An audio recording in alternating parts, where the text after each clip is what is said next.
that's enough of that. I don't know how long that fade's going to last. Anyway, welcome along to another Q&A with the pros. Oceania, Asia, Australia-ish edition. We're much earlier today because of the time zones involved, but we wanted to recognise an area of the world which is growing fast for West Coast Swing. Anyway, this is an epic 7-guest special live across Discord, Facebook, and YouTube. With the lazy ones who didn't get up, a replay will be available on all podcast platforms, so I reckon Wednesday, and we'll have it up on YouTube straight after the live show.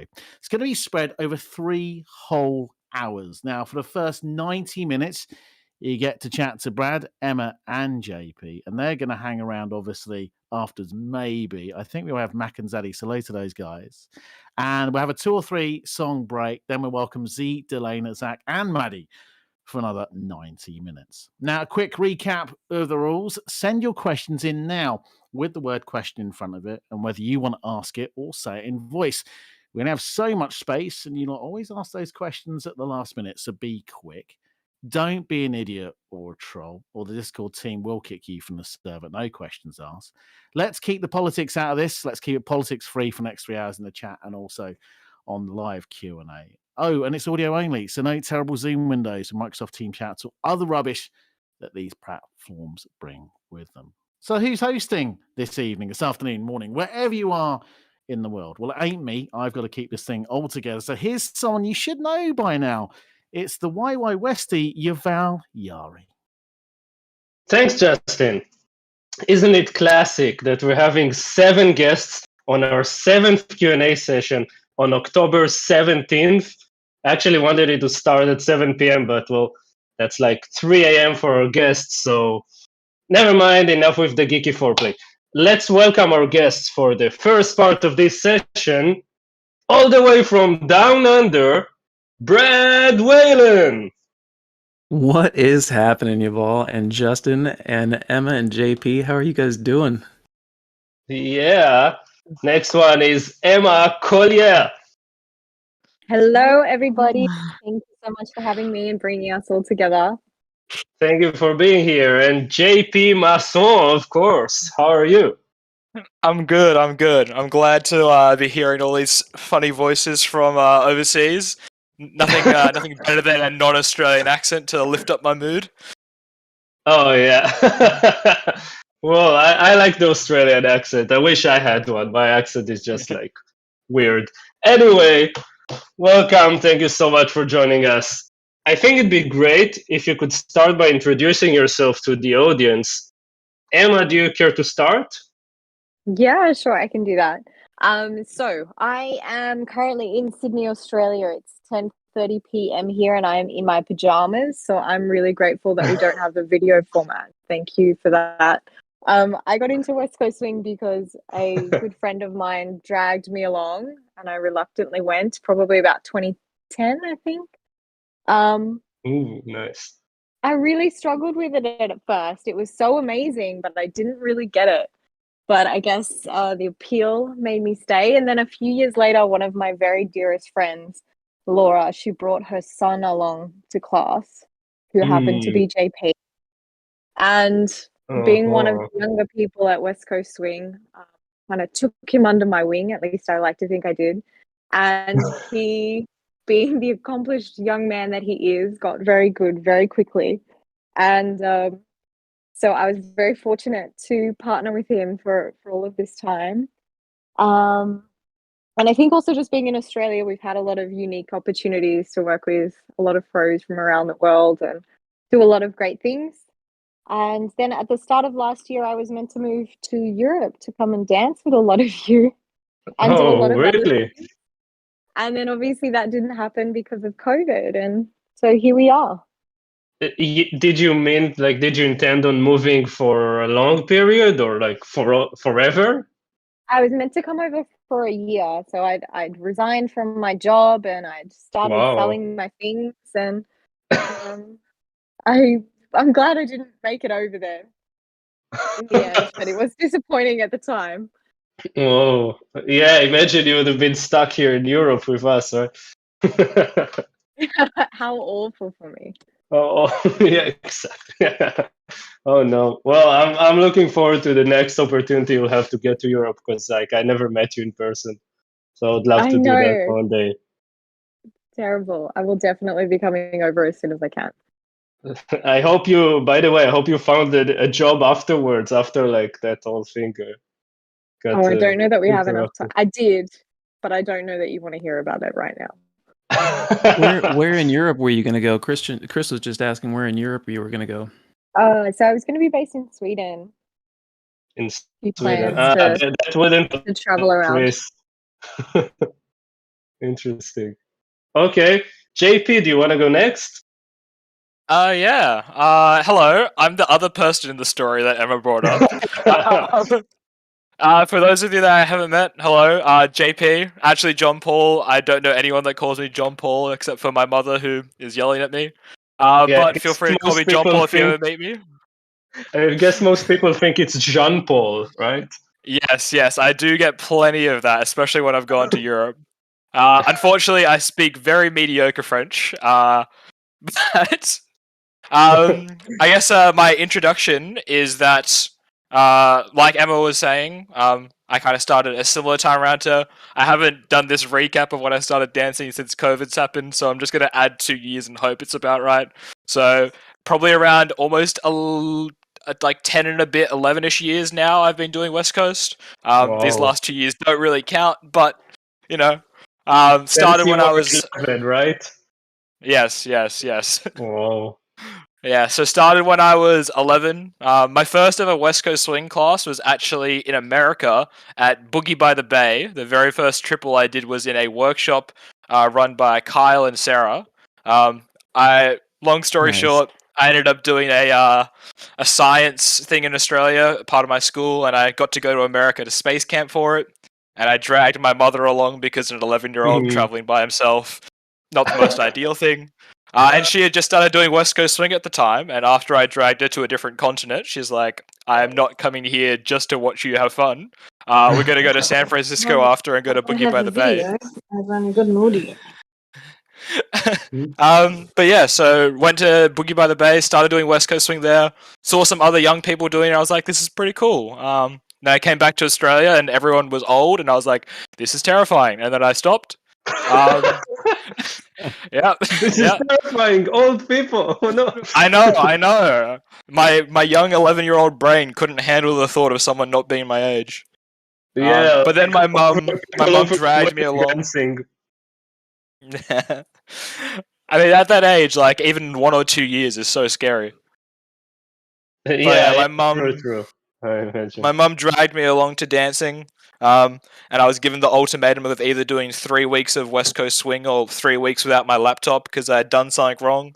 And being the nerd I was and still am, I couldn't live without my laptop, so I went to 3 weeks of dance classes, and here we are 10 years later. That's and amazing. now I've got to meet plenty of amazing people who are very close friends. Even got to travel to Europe to a bunch of times. For those that have or haven't met me there, I've been to Budapest twice. The first time I was there, did some DJing. You might have heard my music. You might have thought it was terrible. Also went to stuff like Rock the Barn, Westie on the Promenade twice. Done a bunch of the European events, which has been really great. Yeah, it's been fun. Nice. That's a great story. Thank you so much, JP. Bradford Whelan, you're next. Well, all right. My name is Brad Whelan. I'm here on the Gold Coast in Australia. It is about 9:40 at night my time. For some reason, even though we're on the same plane, we have a different time zone from New South Wales. I am doing this entirely naked. Because that's what I was instructed to do in the previous information. chat. But whatever, if everybody else doesn't want to follow the rules, that's fine. Anyway, I started West Coast Swing in 1999, so it's been 22 years, and I actually started. It's funny that you should mention, JP, that your first class was with Kyle and Sarah. My first time ever learning a swing basic was with Norma Miller at a Lindy Hop convention. Norma Miller, one of the great queens of Lindy Hop, one of Whitey's Lindy Hoppers back in the day. And that was the first time I ever learned really any form of swing dancing.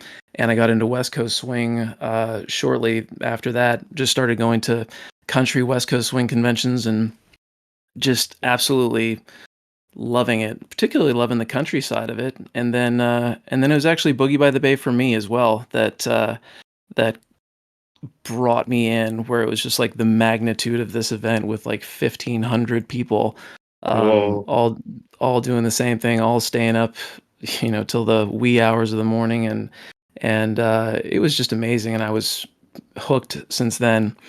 And I guess I just did it on and off as just sort of a casual hobby for a good 10 years or so. And then about 2009, I started taking photos at dance events. And that is where that's where things started taking off for me. I went to Swing Diego and Reno, Dance Sensation, Chuck Brown's event, and took some photos there and posted them on Facebook. And at the time, there weren't really any other photographers posting stuff on Facebook, and so the pictures So you started taking were a off. pioneer in the field. Sure, I'll take that. I guess I was just in the right place at the right time, and I got pretty much any event that I would go to, I'd have another event director come up to me and say, "Hey, I saw your photos on Facebook." And Chuck was actually the first one to say, "Hey, would you want to have like a free pass to my next event, Chico, if you come and take photos there?" And I'm like, "Yeah, sure." And essentially every event that I went to, I would have another event director say, "Hey, I'll give you a free pass if you come to my event." And then Mike Gadbury asked me to come to Phoenix for Desert City, and I'm like, "Oh man, I can't fly out to Phoenix and all that sort of stuff, like this flight and hotel and stuff."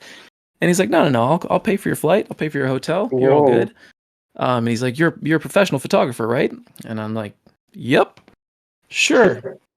I'm a professional photographer." And it was actually that moment that I was talking to Mike Gadbury that I just decided on the spot that I would be a professional photographer. And from that event, within my first year of shooting, I shot, I think, 26 events. And my second year of shooting, I shot 42 events.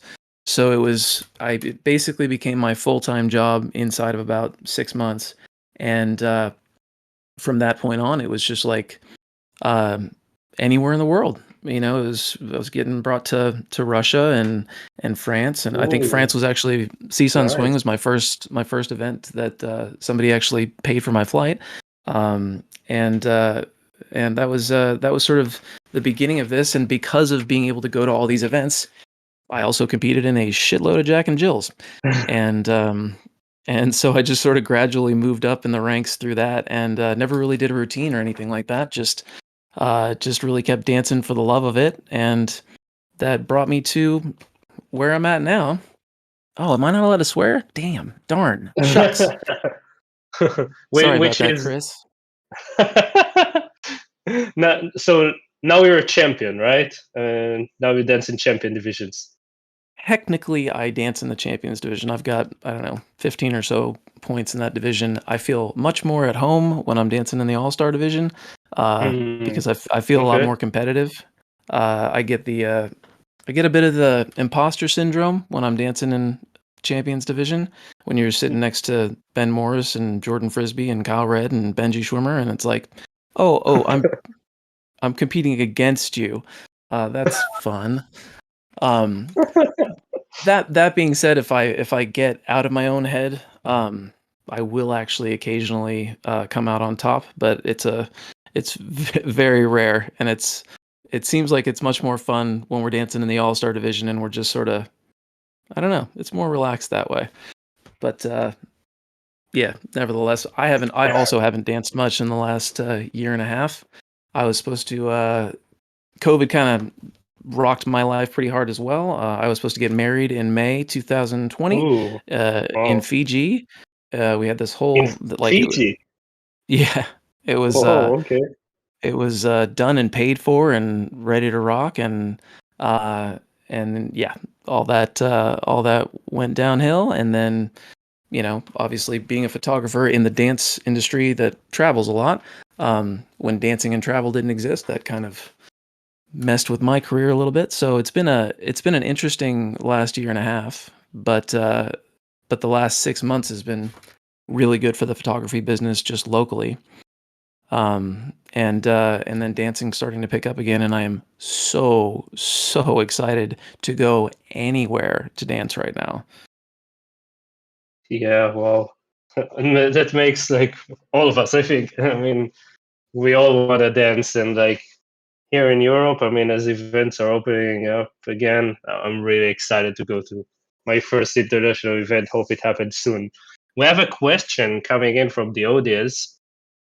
So the first one goes like this.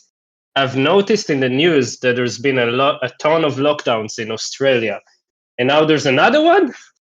What have you been doing to keep the dancers engaged? JP, you go. I see. I am probably the worst one to ask this question of, but you are definitely correct. There has been a lot of lockdowns. In the States and Australia, COVID has been quite divisive in terms of what restrictions have been put in place. So I can speak best about Sydney or New South Wales, the state I'm from. I believe we've just come out of our third lockdown, actually at least my third lockdown. The area that I live in, Sydney specifically, did have a lockdown over last Christmas as well. So 3 mandatory lockdowns for myself. 2 Greater Sydney lockdowns, though, that were enforced. And the last one ended this last Monday. So quite Congrats. recent. Thank you. I do think I think it was probably close to 4 or 8 months now that I've been, in lockdown. This last one we were told was going to be a 2-week lockdown when we went into it, like a circuit breaker for the Delta strain. And it kind of just escalated a bit quickly. So like when I was closing down my work, we went from expecting a 2-week lockdown to 15 weeks. So well over 3 months. Similar to our Christmas one, it was meant to be it was a 2-week lockdown. Someone that quite close to me, I haven't asked if I'm allowed to say it or not, so I'm going to keep that name out of it, did get COVID. And so in addition to the 2-week lockdown over Christmas, I was forced to do a 2-week close contact lockdown and then go into another 2-week lockdown. So that one was like a month of the Christmas. So there's been a lot of lockdowns. Merry Christmas. Yes, of course. Very, very odd Christmas. The first time in my life I haven't had, the majority of my family on my mum's side all together at my grandparents with, a 17-person Christmas lunch in warm, sunny summer in Australia, which was a bit one to loss. But in terms of keeping people engaged, the main thing that has been going on is that at least I know of within Sydney, is that one of the studios in Sydney have been running like weekly catch-ups. We haven't been able to do any West Coast swing in Sydney basically this entire time.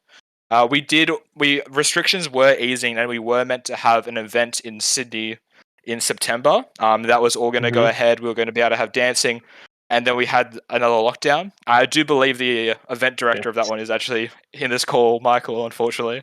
That's the second year in a row. That's the second year in a row that event had to be cancelled.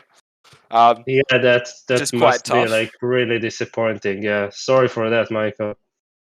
Yeah, but so other states, like I'm sure Brad would be able to talk about this. Queensland, where Brad and Zac and Maddy are from, have been able to have some dance classes. I believe Western Australia also has been able to. I think there is a couple of Western Australian dancers in here. If they are able to say yes or no, that would help, but I haven't been keeping too close of an eye on it. So in terms of engagement within Sydney, it's mainly been community engagement, just keeping up those relationships. But in terms of the dancing itself, it's been almost non-existent. My dancing has been limited to a couple of practice sessions with Emma where we just had been so long since we had danced that we went and hired a studio out in the city when we could and did 3 or 4 hours of just social dancing because we missed dancing that much, and we were just trying to get a way that we could do it.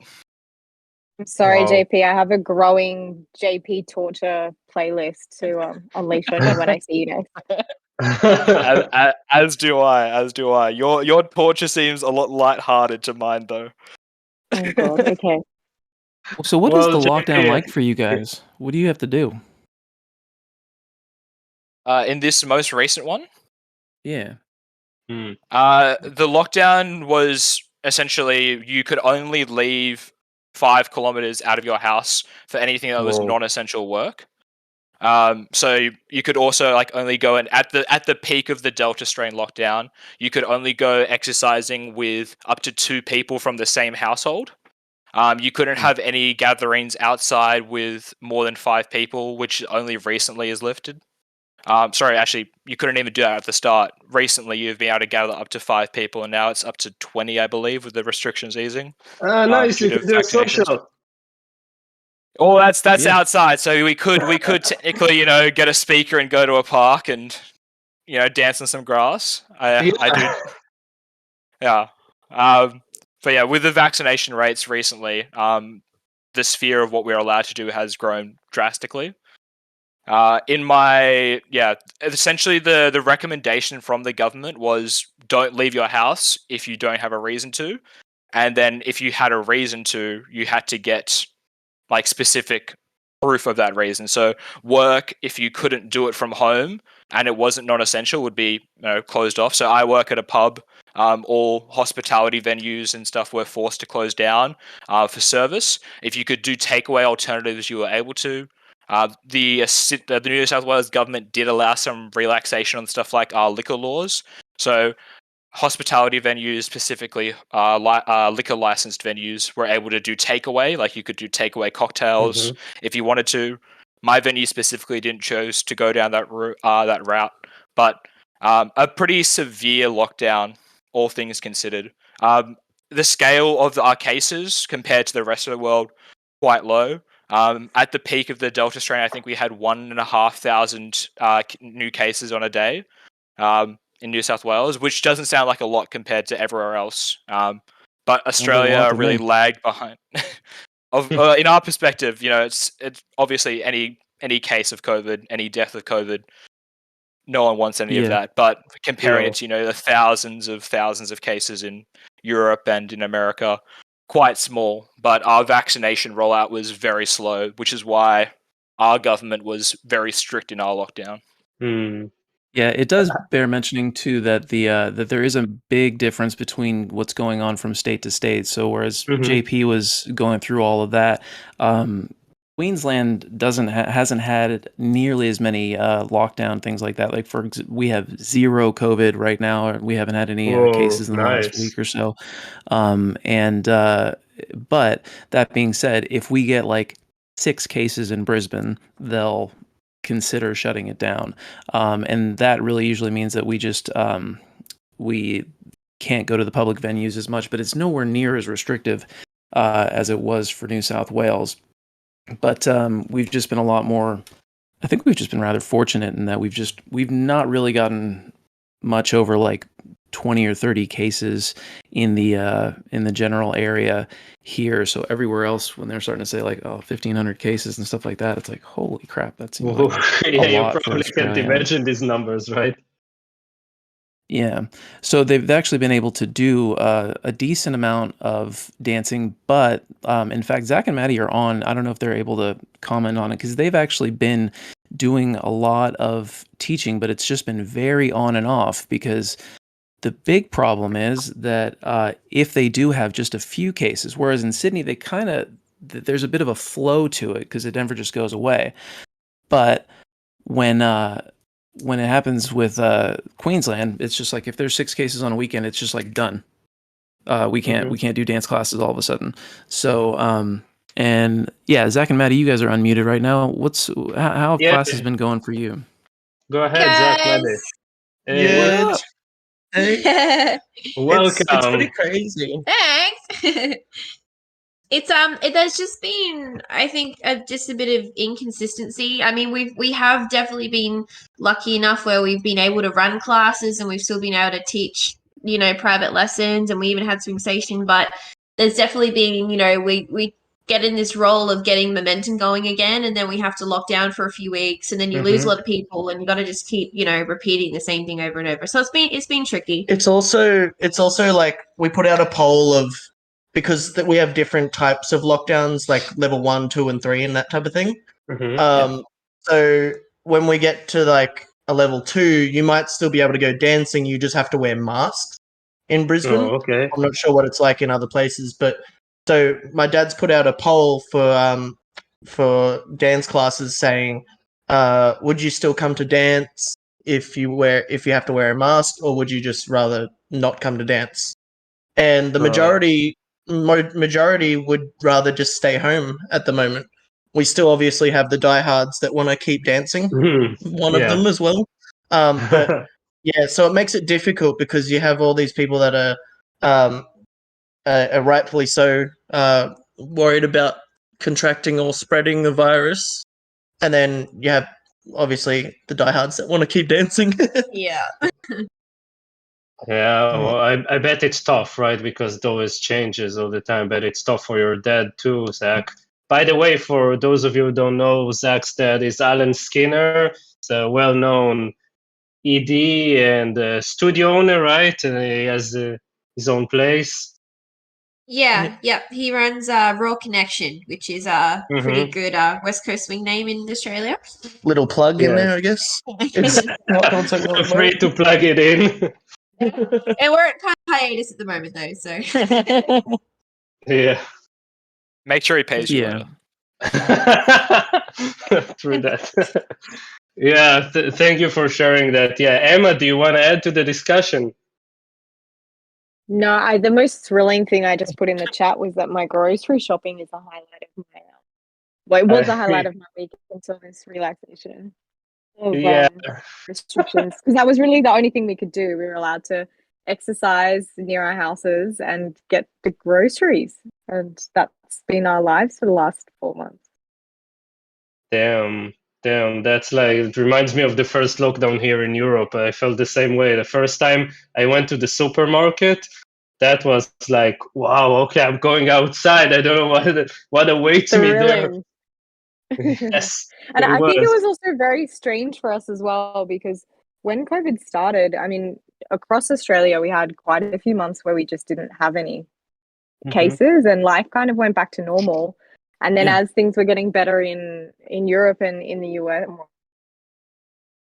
as people were going back to living their lives in other parts of the world, that's kind of when our lockdown started getting worse again. So that's been interesting. It's been nice to see people actually getting to start doing things that they love.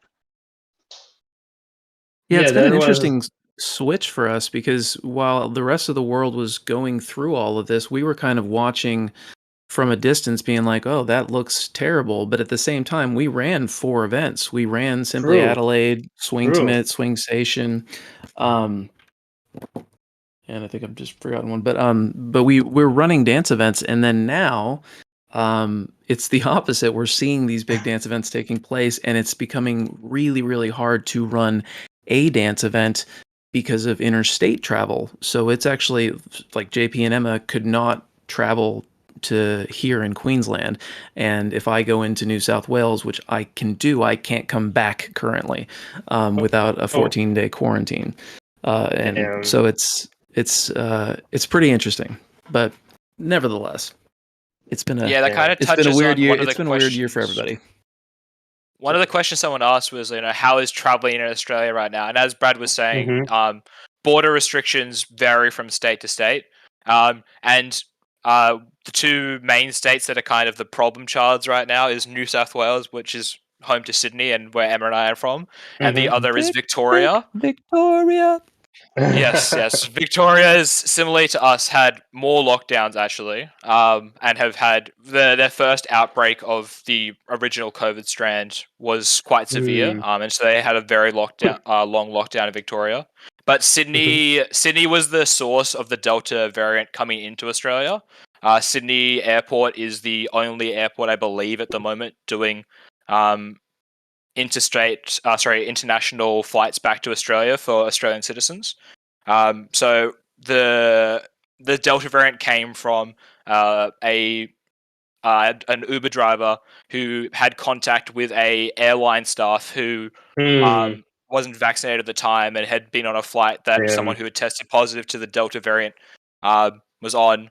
And with how quickly it spreads, as I'm sure everyone's aware, this then one person went from, one known case to 20 cases in, 2 days after they finally traced where he went. And at that state, it was too late to catch.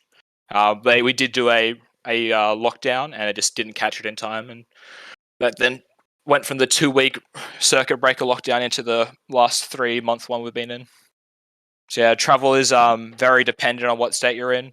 There is an event coming up in November in Australia called Simply Adelaide, which also ran last year. Sydney was able to go to that one last year. Current border restrictions say that we can't go to Adelaide. However, like as Brad was saying, I do believe Queenslanders can travel to Adelaide. I'm not sure if there's quarantine in place though. Yeah, otherwise it wouldn't be called Bradelaide this year. You damn right. Exactly. As if anyone cares to look enough, if you look on Facebook, you can find some quite terrifying photos of 60 plus people all wearing masks of Bradford Whelan. Yeah, and actually, that's a pretty cute little story how that came about. That was originally it was originally just Please, supposed Brad. to be a workshop weekend, and I was just going to come down and just do a few workshops for the Adelaide crowd, and because just a lot of people wanted to have an event in Adelaide, there was just a lot of interest for this weekend, and they realized they had enough attendees to make it a West Coast Swing Dance Council event. But they pretty much immediately decided we can't call it Bradelaide if it's going to be an official West Coast Swing event. What if you're not here next year? So they decided to call it simply Adelaide, but to make it up for me, since they did the name change, they did like a surprise thing, which was actually freaking amazing. But everybody there, they all got these Brad masks with basically a life-size version of my face that they... Did they really look like you? It was pretty crazy. They started a contest where I was the MC and the judge, but they didn't tell me what the contest would be. They said, just start the competition and call out the competitors. And they brought out the competitors, and it was about 15, 16 people, and they were all dressed exactly like me. And in fact, half of them were wearing my actual clothes because Rachel had brought down a suitcase full of my stuff so that they could wear. If you and Justin was asking if there's photos. If you look at my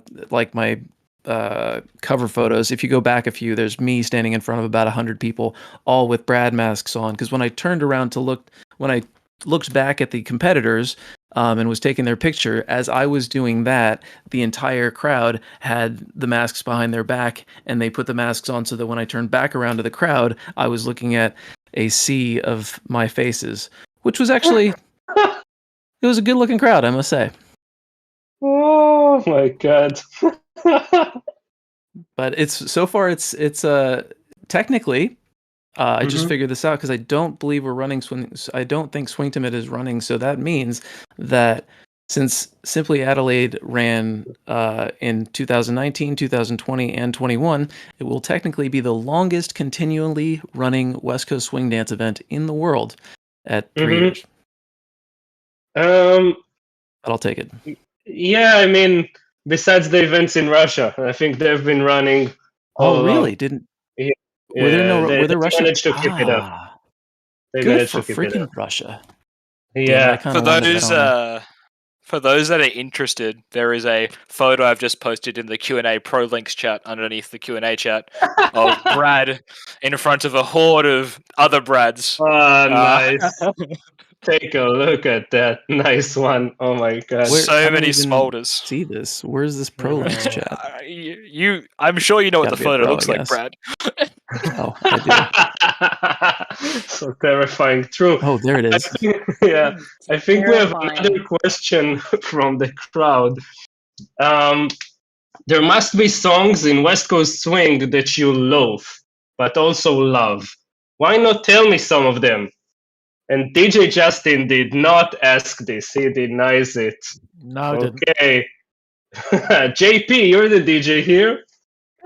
So when I saw this question typed in chat, I was starting to think, And a lot of songs came to my head for different reasons. And I'm going to go with the first one, and I'll explain a kind of better answer after. But the first one that came to mind is Black Velvet, which personally I think is it's a terrible song. I hate Black Velvet with such a passion. But someone I know hates it even more, and simply for that fact, whenever I could, I would play Black Velvet. Even though it hurt me, I would play it. So if anyone knows a DJ in Australia called Ian Lee would start whacking a desk, walking out the ballroom, going up to the room for drinks if you ever heard this song. And simply for that reason, I would play it whenever I could. And he used to come to my weekly classes when I was teaching with Emma at a dance studio in Sydney. So Black Velvet is the one that I love and loathe, simply because I can use it as a weapon against other people. But I think is a more accurate answer in terms of songs that I love and loathe. There's a song which I don't know if people would know by name. Breathe by Years and Years. Yes. Which is Sing it. We need to let it breathe. Dun, dun, dun, dun. Dun, dun, dun, dun, dun, dun, dun. And so I really do love this song. I think it's a great song. But I have a scarring memory of one time at Asian Open, which if you guys haven't been to, it is an incredible event. Highly recommend. Zee and Dalena, who are on later, are the owners of the event in Singapore, and they have a lovely community. But the DJs there, I think, just forgot to listen to other people's set because it felt like 4 nights in a row of social dancing. The 3 or 4 DJs on would all play this song, and this is the first time I'd heard it. So between Thursday at 6 p.m. when the dance party started, and Sunday night at 4 or 5 in the morning whenever it finished, I felt like I had heard the same song 20 plus times and danced to it every time. It went so quickly. It went so quickly from such an amazing song to I am bored out of this song already in one weekend. I got burnt out of the song because of how good it was. Shit. Justin, how do we avoid such situations? Hey, he's got the song ready. What's that supposed to be about, JP? I think Brad needs to do a cover version for this song.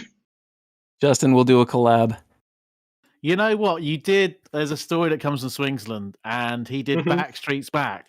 Nick looked at me and said, "Turn down your volume, Justin. Turn Brad's up." And Brad hit everything in that song. Didn't miss a key on it. It was amazing to experience. Anyway, I've done too much singing at Switzerland. Sometimes I want to put the microphone down. I don't. What about rapping? What? No, I had nothing prepared. Justin, drop a beat. Oh my god! Yeah, are you a rapper? No, I am not a rapper. I imitate other rappers. But maybe that's a good start because everyone would get excited and will tell you, "Hey, Brad, are you a professional rapper?" Just like with the professional photographer story. And they will say, "Oh yeah, you know what? Let's start a new career." I accidentally got roped into rapping, and it turned into a huge thing at Mad Jam with Robert Royston. It was Robert Royston did rapping with you. Oh yeah, it was nice. It's on YouTube if you look up Brad Whelan, Robert Royston, Mad Jam. But we had a technical issue in one of the competitions. I was photographing, Robert was emceeing, and they had this sort of awkward pause of the next couple is not ready to come out, but it's also the end of the competition. Do we take a song break? What do we do? And there is the link right there. And out of nowhere, Louis St. George starts playing Rapper's Delight, and so Robert just starts rapping along with it, the hip, the hop, hip it, the hippy dippy hip hip hop, and he starts going, and everybody's cheering and into it and everything, and that thumbnail right there is me walking around and taking pictures of him from behind. He looks back at me, and on the second verse, he just walks back up to me and says, "Next on the mic is my man Brad, so come on, Brad, sing that song." And he just hands me the microphone. And gosh, this is almost 10 years ago now. And I know the song inside and out, and he had no idea that I knew the song. He just thought it'd be funny if I failed or funny if I did well. But And you just nailed it. Bo, it was one of the best moments out there. It was just so fun because we both knew it really well. We played off each other, and the crowd was going crazy. And Mad Jam has it was like 1,800 people or something like that. It was one of my favorite moments ever in the West Coast swing world. But yeah, that was the start of my rap career, and since then I just randomly rap on top of stuff because I like the sound of my own voice just a little too much. But that sounds epic, this moment. Oh my god. Wish I could have been there. What's going on here? Shit. Oh no. Micha, That question. I'm actually pretty proud of this. This started a massive TikTok trend, and I didn't even know it. What is that? This pink ball routine was me and Glenn Ball at Best of the Best, and we did a routine where we just like passed the ball back and forth. It was actually it was a bit of an homage / piss take of Gary and Susan's balloon routine, which if you guys haven't seen that will bring you to tears. It's pretty freaking amazing. But this routine we did to Lionel Richie Hello, and somebody else posted it on TikTok. It was this guy named Augie from Austin, Texas, and it got like, I don't know, a couple 100,000 views or something like that. But then someone else took our choreography and did it to Adele's Hello, and it ended up being this massive TikTok phenomenon. It got like 30 million likes on one video or whatever. And it was picked up by like news stations all over. Like the news anchors were trying to do the choreography because there's a thing where this particular part, like we put the ball between our chests, and then I just drop down facing him, and I go between his legs, and we still keep the ball in contact until I'm through his legs. It goes over my head, between his crotch. We end up back to back, and that particular move. I've seen like a whole bunch of little TikTok clips of news anchors trying to do it on the morning news show and stuff. A bunch of firefighters, policemen. There's like a whole this became a huge trend, and I didn't even realize it. So I'm pretty proud of that. But nobody has any idea where the original came from. So they actually attribute it to these. I think it's like a couple of nurses that did it because they got a bunch of views on it to start with. But yeah. Well, but you were the original. Sort of. We also kind of stole it off somebody too, but oh man, it's almost as if you started the trend. It's almost as if you're this guy from Gangnam Style, right? Oh wait, is that not his original stuff, Gangnam Style? No, it is. I think it is his original. But I mean, who knows, right? No one knows. Yeah, I'm a viral sensation in my own mind. I want to go. Yeah, JP. Oh, I was gonna say, for those that were at the event, like this became. I was there as well. I was actually the night. I think before this weekend started, another event in Australia, Best of the Best. I was staying over at Brad's house, and we start like he had this idea kind of like floating around. JP helped me choreograph. JP practically choreographed the whole thing. No, I know I didn't choreograph the whole thing, but we definitely kind of did some limit testing of what you can do with two guys and one pink ball. Oh my gosh. And you and Glenn made it way better. But there's vivid memories of me and Brad like diving around his lounge room with this ball. Dude, I apologize. You deserve so much credit for that. We spent like freaking an hour doing this. Oh god, that was so one of my favorite moments in this video. Which, if you weren't there and you don't know who the event director of this is, it won't make as much sense. But the event director at this event was. I feel like a lot of people, when people think of an Australian accent and they're West Coast swing dancers, they probably think of Clint Glasgow. Very, very thick Australian accent. Done a bunch of classic routines with Mackenzie Goodmanson, if you don't know who he is. But this is his event that he was running in Queensland. And Brad's walking over in this intimate part of the song, and it looks like he's walking straight up to Clint, and Clint hasn't been able to be there the entire event. He's like, oh my god, I'm getting recognition. And then Glenn just comes out of the curtain and completely ignores him. It's just such a beautiful moment of this routine. Oh, the side note of that is that Clint couldn't be at his own event. He had chicken pox as an adult What? for the second time in his life. So he actually, in the little corner he's in, is a quarantine corner. We've got little velvet ropes around him because he's not allowed to be like near people. So he's basically, this is like the original social distancing right here. I was gonna say, trendsetter. And Oh no! so we had to, like, just for the Saturday night show, we wanted him to be able to see the show, and we did this little routine. So we wanted him to be there for it. And yeah, he was basically in this little corner over on the side, not near anybody. And I start walking towards him, and he's like, and you'll see him sort of going like, no, mate, I can't be involved in this. And then all of a sudden Glenn jumps out, hello. Oh, freaking hell. It was such a good moment. Fucking shit! Wow, that's Yo, a there's crazy kids story. watching this.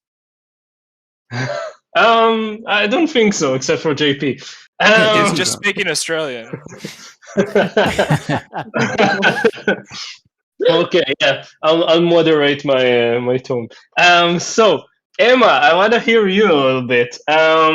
Whether you want to talk about pink balls or the song question, go ahead. Oh wow, I'm still laughing from remembering this. I always sometimes forget how many hilarious things Brad's done. And this was an amazing moment. How can I top that? That's not really fair. I think I'm curious what your song is. Yeah, what are your songs? It's not even that exciting. It's Could by Elderbrook, because I find the song kind of irritating, but when it comes on, I feel possessed. Like I can't not move to it. And if you're dancing with me, you probably just need to hold on and hope we come out okay on the other side. So that's my annoying song. Yeah, if you've had the pleasure of dancing with Emma, one of these things that I know of with many years of dancing with her is there certain songs, this being one of them, where like if you know enough of the hits, you kind of forget West Coast, and it's just I'm going to hit everything, and it's quite a sight to behold when Emma gets possessed by the music. Yeah. I was hearing it then I had to stand up out of my chair. Yeah, they have like this song, right? What's it called? I'll Be There Soon. That's one of my most hated songs. Like, come on, can't you get there? I'll be there soon. I'll be there soon. Okay, when are you gonna get there? That's like, so I feel you. It's the same. Anyway, we have another question. Coming from quick, the audience. I will say just real quick to all the DJs out there, mine is No Diggity, and it's not the original. The original is great. I'm over the 57,000 different versions of No Diggity that everybody seems to have found. It's like every event that I've ever gone to, the DJ's like, oh, I found this new version of No Diggity. You're gonna love it. And it's like, it's not new. It's the same redid bullshit that somebody else has figured out. Yeah, I've got 4 versions of it, so yeah, I know how you feel. Yeah, I'll send you 20 after this one, Brad. Don't worry. Yeah, I've got them. It's fine. So the next question is JP, Zac. Oh, Zac's getting involved. Plus a shout out to Philip Wolf from Germany. I hope he's listening. You all started in this dance at a very young age. How did that feel? What did you experience? I mean, JP, you were in this dance since 13. No, it's 11, I think. And DJ Justin just told me that you, JP, Philip, and Zac did a steal with Diego at Asian Open at 2018. Said it was a cool one to watch. Do you want to talk about your beginning in West Coast Swing and how it felt? I can't remember who ran it now. There was someone who at one time did interview myself, and I know Philip Wolf as well, did like an article on, I think it was something about like being a young West Coast swing dancer, or maybe I don't think it was specifically West Coast, it might have been a young just partner dancing, and what that experience was like. everyone here who's done West Coast, like they know like when you get that fix, right? Like the first kind of couple of times you go, it's kind of just it's just something else, right? And I think for most people, it's when you go to that first event and you get involved in like that first kind of like late night social experience and like the performances and the shows, and you're like, wow, there's so much to this dance and there's so much that you can immerse yourself in. It becomes almost cult like, right? Like you go to that first event where you're like, I love this dance, this is all I want to do, all of my vacation, it's just what's the next dance event? Like myself, like I took a gap year after I finished high school, and I was like, cool, I'm going to spend like 6 months overseas traveling for dance events, and the rest of it's going to be me making enough money to be able to do that at 19. So it's that same money at 19. Well, yeah, I wasn't particularly saving for dance events beforehand. Thankfully, having a mother who was also in the dance scene meant I get to a lot of events when I was younger. But had to start financing myself at some point. But the thing that I think makes unique to being a young person and a dancer, at least in my case, is that I found myself maturing so quickly. Like I did mention when I was doing my introduction that being so young, like everyone that was older was scary. But the thing that made it such a difference was, firstly, becoming really comfortable with, women not being like, oh, this is a woman, I'm like opposite gender, me being a straight male, that is, I'd be like, oh my god, women. It was like, oh, this is just someone that I dance with. Like that was my experience. And so like when we're starting to hit high school, and I've been dancing with, like women for like the last 2 years at this point, like 2 or 3 nights a week. Everyone's like at the school dance in like year 7. You see this segregation because I went to an all boys high school, and it's just 200 guys in my year standing on one side of the room, and 200-ish females on the other side of the room, and just no one's talking or doing anything. And I was completely comfortable. I didn't go out there and start doing West Coast swing with these people I'd never met before. That's not what I'm saying happened here. But it was just I was super comfortable with that, and it was all like meeting such a wide range of people that happen from West Coast swing. You get exposed to so many nuances that happened at a lot of a younger age for me. So I found myself maturing really quickly and becoming really comfortable with not only like myself but this community that I've now grown up in. I'm not sure if Zac has a similar story. I'm assuming his would be kind of different because his dad as well ran a dance studio, so he was heavily immersed.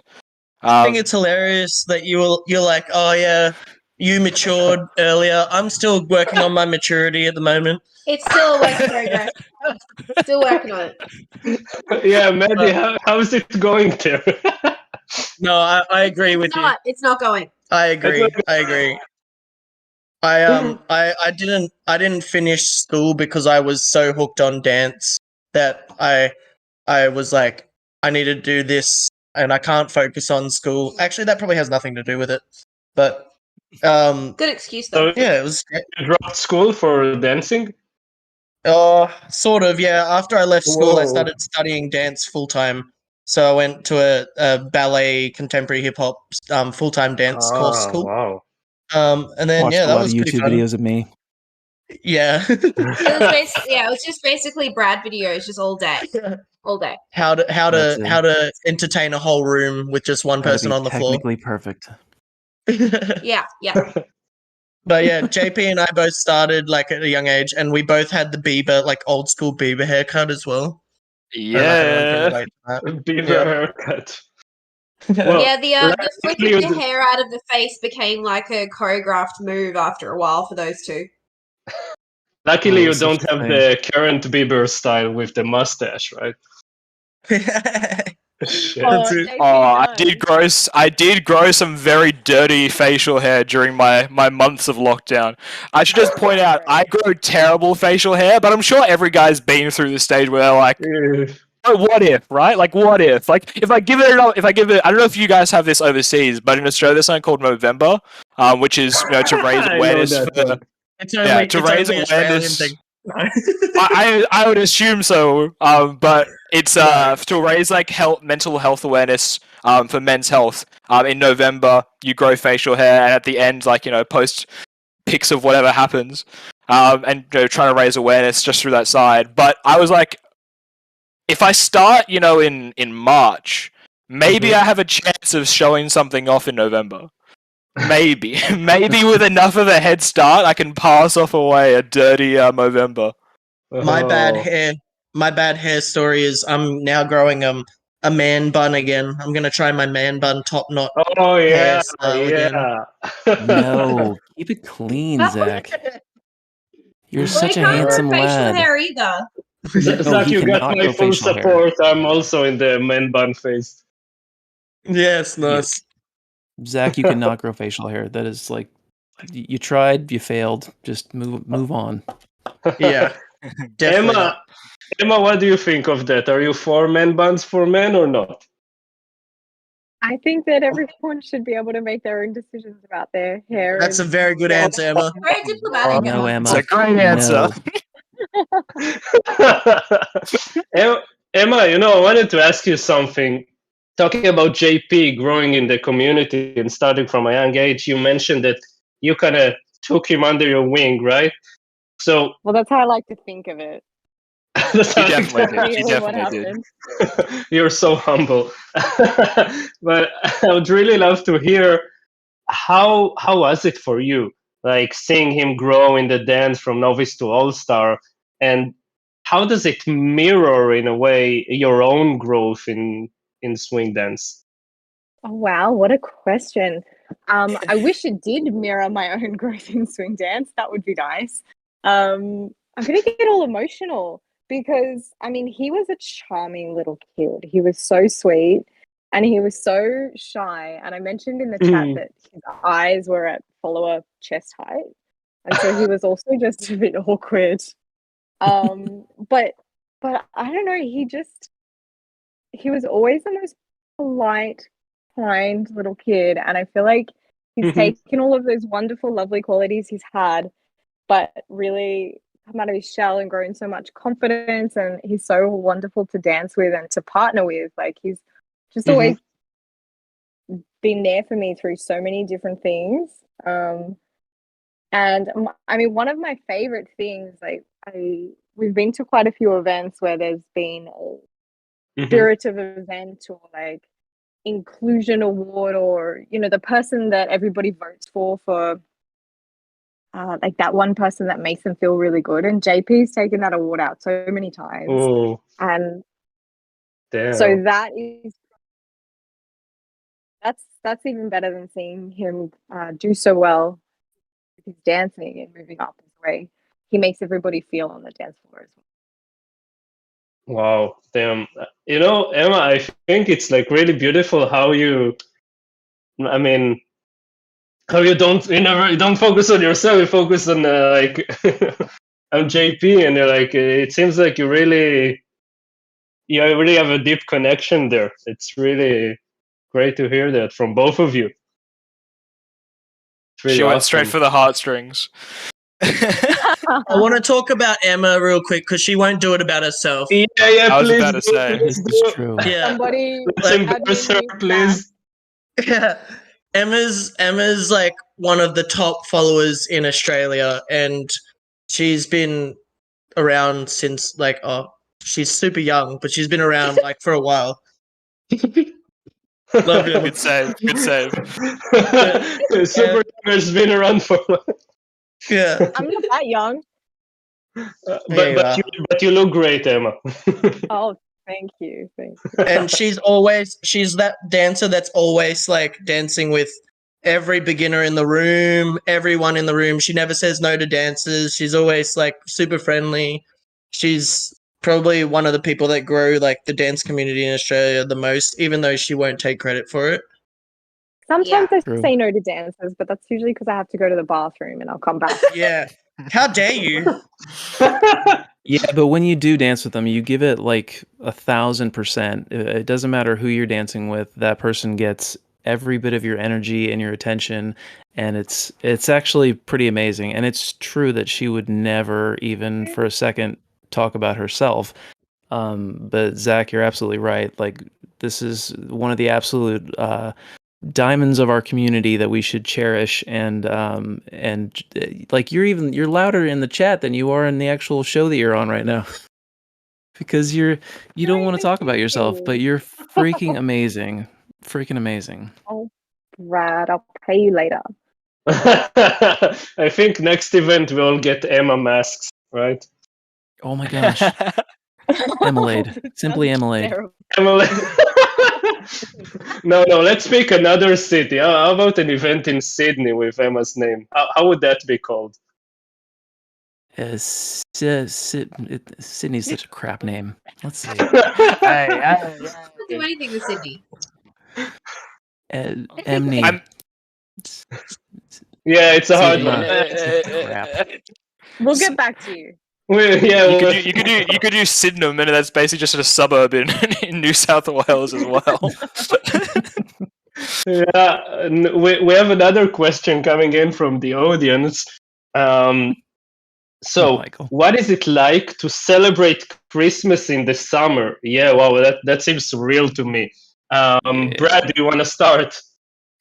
Well, as an American coming over to Australia, this is my 6th year over here, and I've spent 3 or 4 Christmases here, and it is freaking awesome. It is amazing. Is it better than winter Christmas?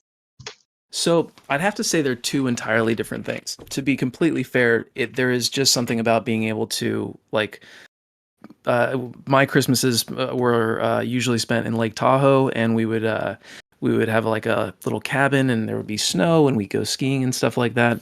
And that is just amazing. But Christmas has just a different vibe here because it is summer, and people they take the days off around Christmas, and just everyone's out at the beach, they're barbecuing.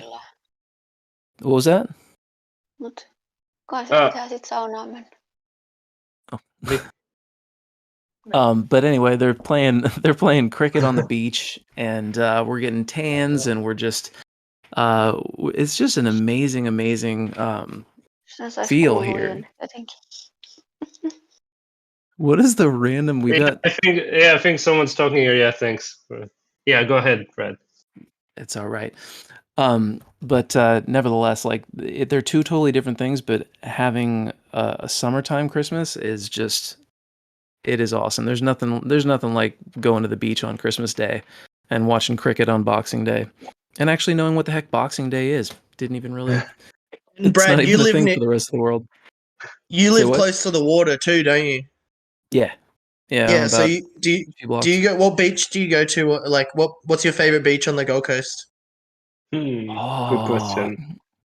I think it depends on what we're up to, but I think like Main Beach is just a good massive stretch of beach to go down to.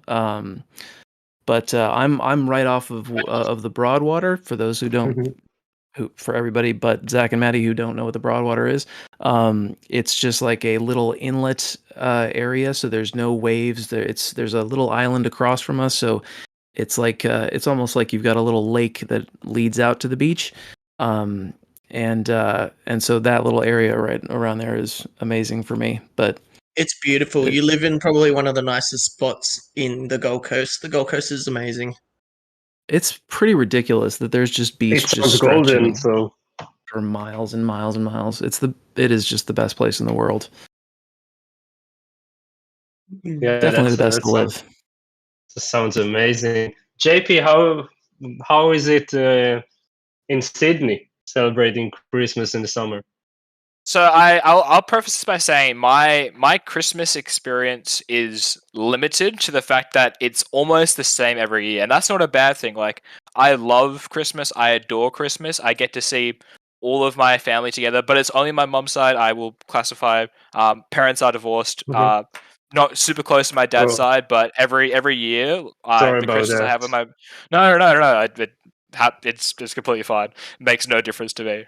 But every year that I get to spend with like my mum's side of my family is just incredible. We have I think the thing that's so unique about Christmas in Australia is that it's it's not like you go to someone's house just to have a Christmas. It's like an entire day affair. So it would be very common. Like we start Christmas celebrations at midday. You rock up to someone's house, everyone brings, a different platter of food, and it's basically kind of just like lounging and picnicking, and then you get around to like the main course. And I'm very lucky that my family cooks like, like ham and turkey that gives you like leftovers for like 3 or 4 weeks after. Like there's a lot of food going around. I do love to eat, so like the ham A lot of for like salmonella.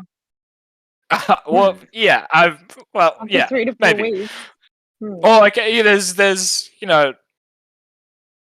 we'll leave that one be. But yeah, like the thing that makes Christmas in Australia so unique to me is that you start early, everyone comes around, really relaxed. Even when I was a kid, like we'd be playing backyard cricket is how we'd spend the day when we had too much energy and we weren't going to join the adults, just chilling, having beers by the water. And then it would go into the night, it would stretch around. My family, my grandfather used to, when he was studying medicine in college, would pay for him and my grandmother at the time to go out by going to casinos and playing a card game called 500. I don't know if people know that one or not. And so at a young age, 500 was like a family affair for my family as well. So we all learned how to play cards. I tried to learn how to count cards, but not that great at it. So we would then get into the night and we'd start playing card games, and it would go on until from 12 o'clock to 10 p.m, 11 p.m. sometimes, basically until the kids passed out. It was just it's just a long day with a lot of family, and that's what Christmas is to me in the Australian sense. The sun and everything's lovely, but it's the family that makes it what it is to me. Aww. Yeah. That was so sweet. Well, thank you so much for that, JP. Emma, what is it like for you? Well, it's just normal to have it in summer for us. We don't know any better. I've had maybe 2 Christmases in Europe, and that was very novel.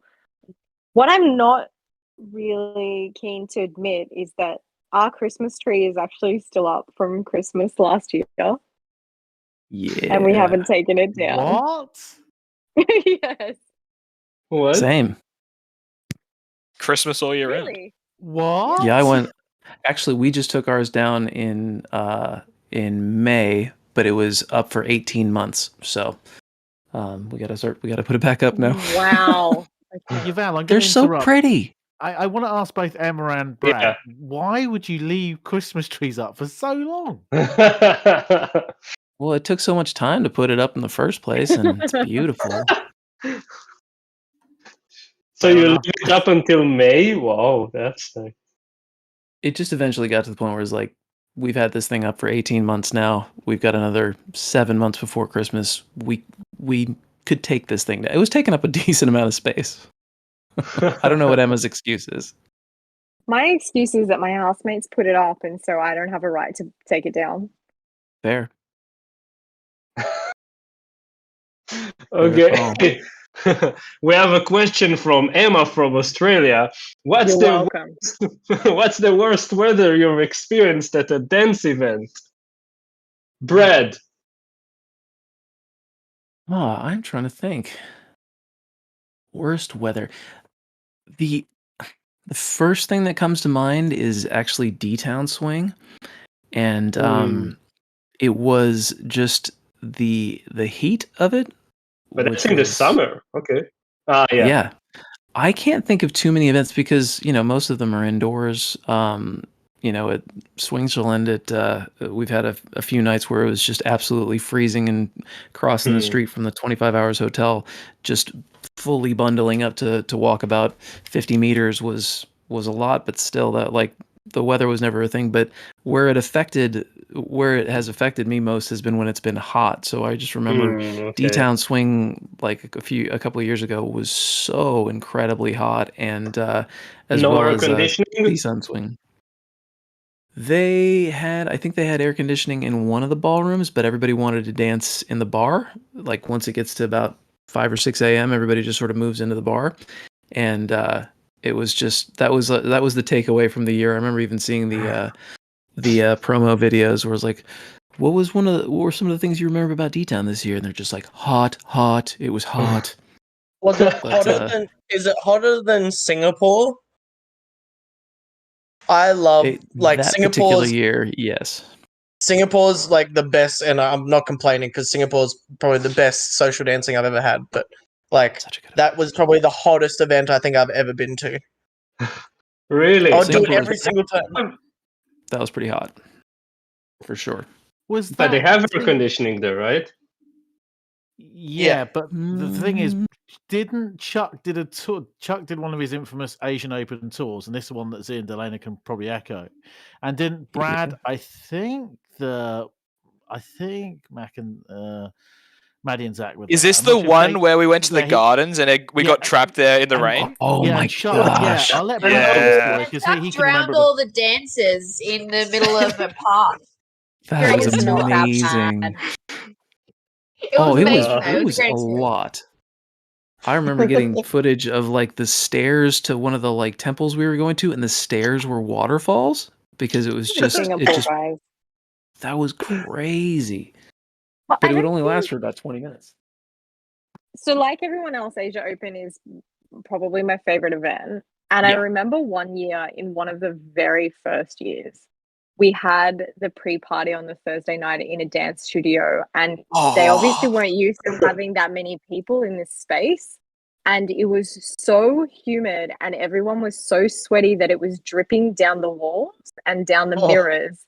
And It we was all kept nasty. getting stuck on the floor because it was all just wet. Like if you touched anything in the room, you would be saturated. Yep. Sounds like a fun That was- experience. It was Yeah. worth it. It was still pretty Have you- great though. You know it's a great That's event the when you're thing, dripping in Justin, You were sweat. on it. Look at that photo. That is Yeah. awesome. You took that one. That's a nice photo. We I feel like I definitely have a different memory then. I feel like because this must have been another time then, because I was thinking of this time we were at like the Chinese gardens and we were like under like a small rotunda basically. And we had like 20 plus the people there in lightning. the Yeah. and it literally Yeah, started we like had- lightning storming. This is Yeah, not And, we we were, ended and up, like like, the MRT playing station was like charades. 10 minutes away. No, I Like, know what it happened. wasn't- We went to one garden and Chuck told us all to go and meditate for 10 minutes. Yes. Yeah. Oh my and God, then that he was said, so "Oh, the good. weather's going to be fine now." So we all went to this garden afterwards, the one with the picture, and Chuck had checked his Singapore weather app and said, "That's going to be fine now." Oh. And there was drip, drip, drip. Smashed it down, and I'm not sure if Brad asked, but I think Chuck said, "Let's just get a picture," and that's why that picture came. But before that, we did go to that rotunda temple place, and there was lightning and thunder, and you could see it jumping across the sky. So Yeah, we It was ended up just like huddling unbelievable. together and playing charades. Yes. Holy crap. That was actually a pretty amazing experience. It's so funny that we was, it give was. we give Chuck this this just trust that he's going to show us around Singapore and it's like, yeah, of course Chuck knows everything. So Chuck's like, yeah, you know what? Should clear up in about 5 minutes. We're like, yeah, cool. Chuck knows what he's doing. No problem. And then all of a sudden we're just like we're literally thinking we might be stranded at this pagoda and we're going to get struck by lightning. It was so crazy. But God, it was a great memory though. Yeah, cheers to Chuck, right? Oh man, what a guy! I love Chuck. Yeah, Gotta love getting the American to leave the Live Like a Local tour in Singapore. yeah. I mean, Chuck is almost a local there, right? That's also his dream to move to Singapore. Yeah, it's an Yes. import. Yeah, we got a really cool question here from Emil V. Thank you so much, Emil. So it goes like this. Everyone has that moment near the start of learning any dance where you just feel like you want to quit. Did you stick with West Coast Swing? And we start with Emma. Emil, I miss you. I would love to dance with you. Far out. Oh, this is such a good question. And it's funny because I can only remember the heaviness of wanting to quit. I don't even remember why I changed my mind. I feel like there was a combination of how nice it did feel and how nice the people were. And I think I probably was convinced to go to an event, and I just felt really inspired by everybody. And I think it's probably been a process over time. I actually don't remember why, because I just remember feeling like it was so difficult and that I would never get it. And I guess making those incremental improvements over time and just, I guess, appreciating other aspects of it and just being okay with not being good at it is what just made me push through. Nice. Well, and now you're amazing at it, so it worked out. JP, do you want to go next? Yeah, so I don't think I've had that moment where I'm like I want to quit West Coast swing, but there's been two moments where one's been like a plateau moment where I kind of thought about not pursuing it any further, not oh, I'm never dancing West Coast swing again, but just I wouldn't be going to weekly classes, I wouldn't be going to 8+ events a year. I had moments like that, but the one that I think is more so is I think it would be probably around the time that I moved up to intermediate in Australia. And when I first started dancing, intermediate in Australia, that is, intermediate was our top division. We didn't have advanced dances were a myth. All stars were a myth. It was and actually you our had intermediate everyone. dancers were too, because they had to petition up. We didn't even have that. Yeah. Some of them were frauds. Frauds. Oh no. Okay. But so if you think of so we had we would have our pros they'd be there and they'd be teaching, they'd be judging, they'd do literally everything at this event, and then there was just everyone else. There was no middle ground in between.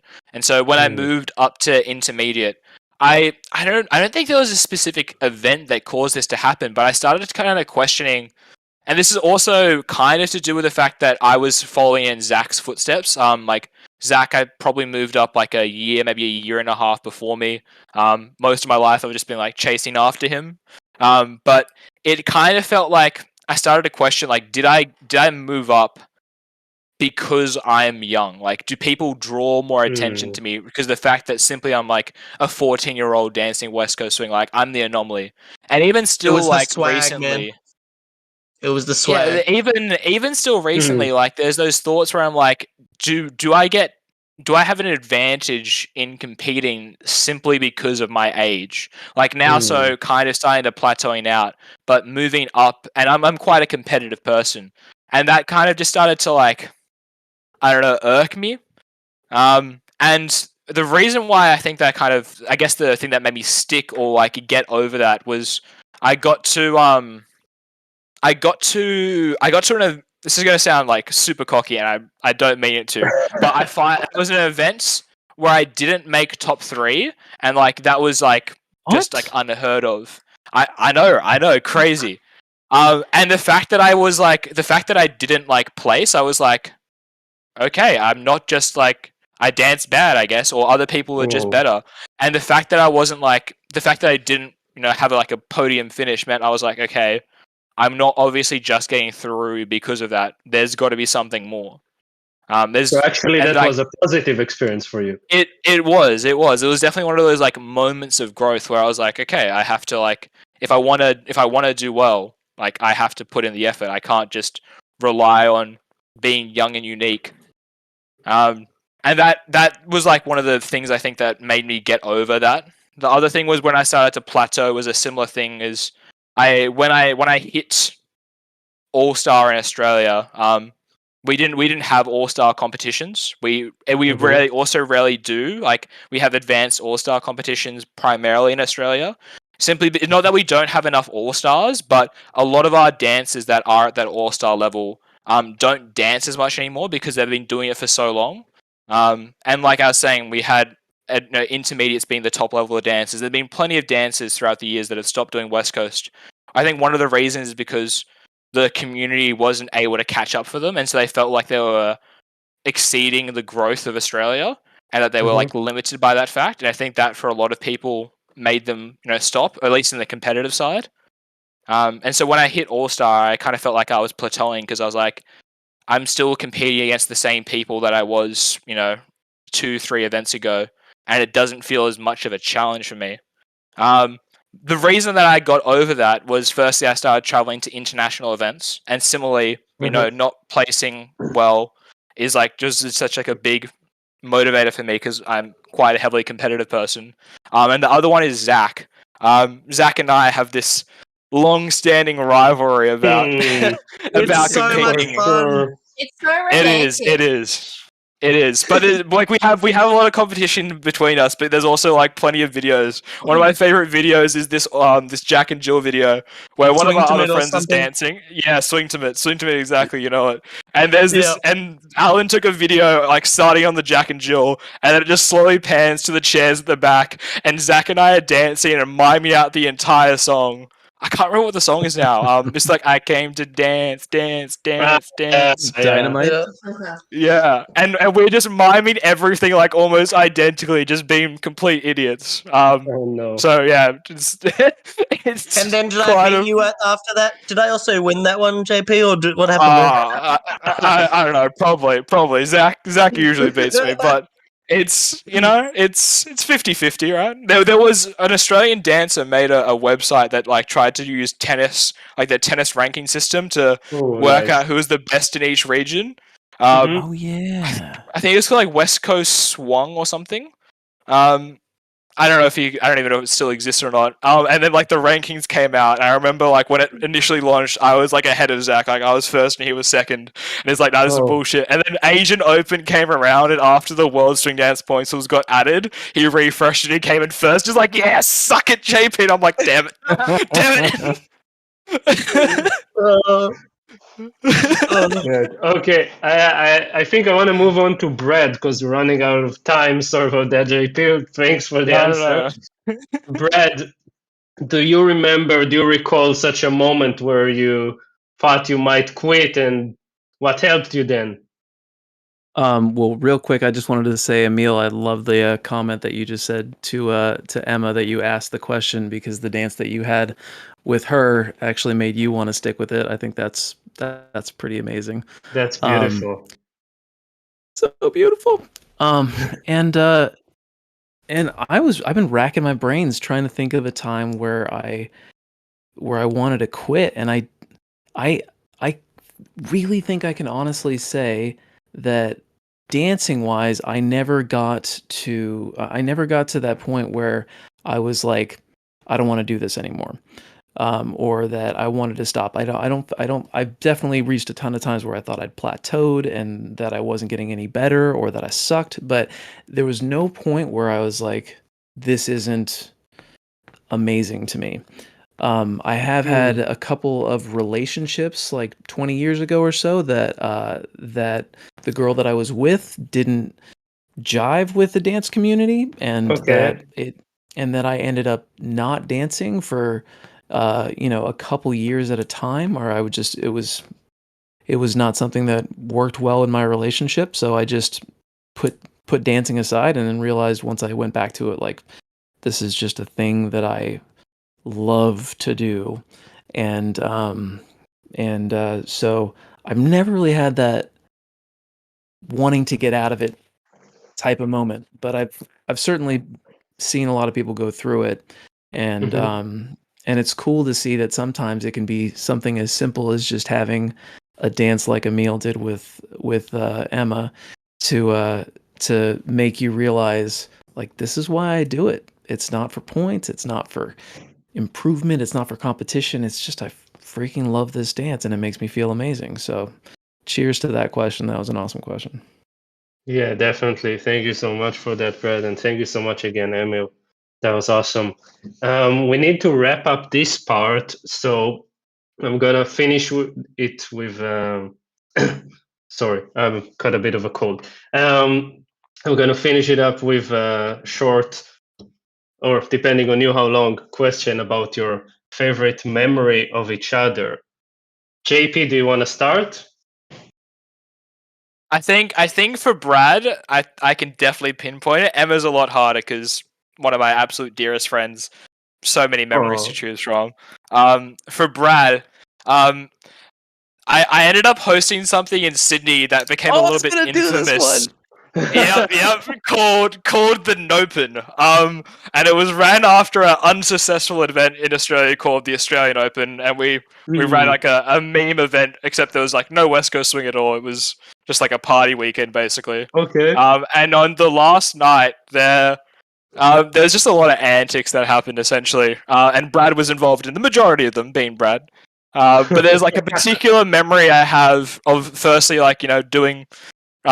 For some reason, people started doing tequila shots, and Brad was doing this, going around just like whacking everyone in the stomach.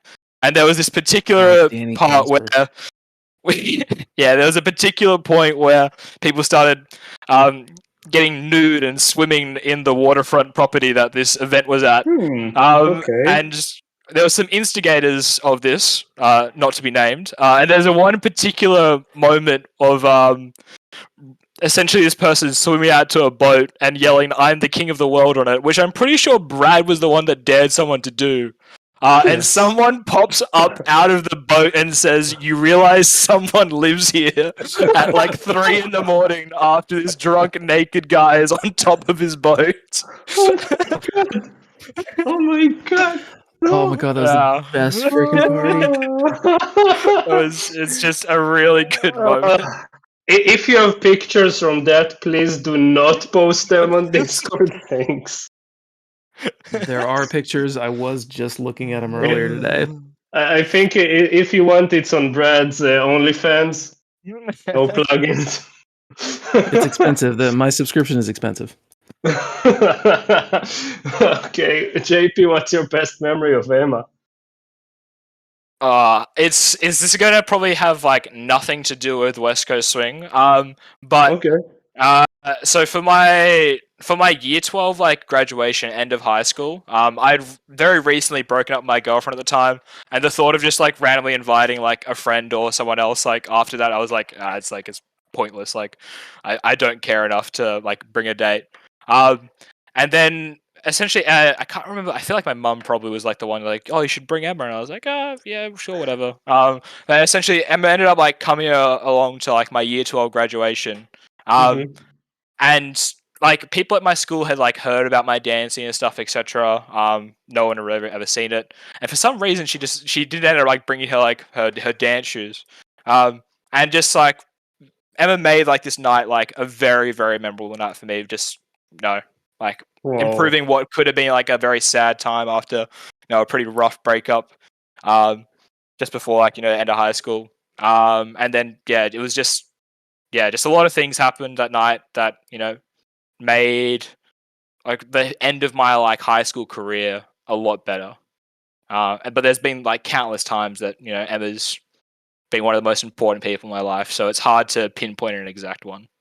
But yeah, lots of fond memories of Emma, and many more to come, I'm sure. Wow, that sounds amazing. I didn't know that. Emma, what's your best memory of JP?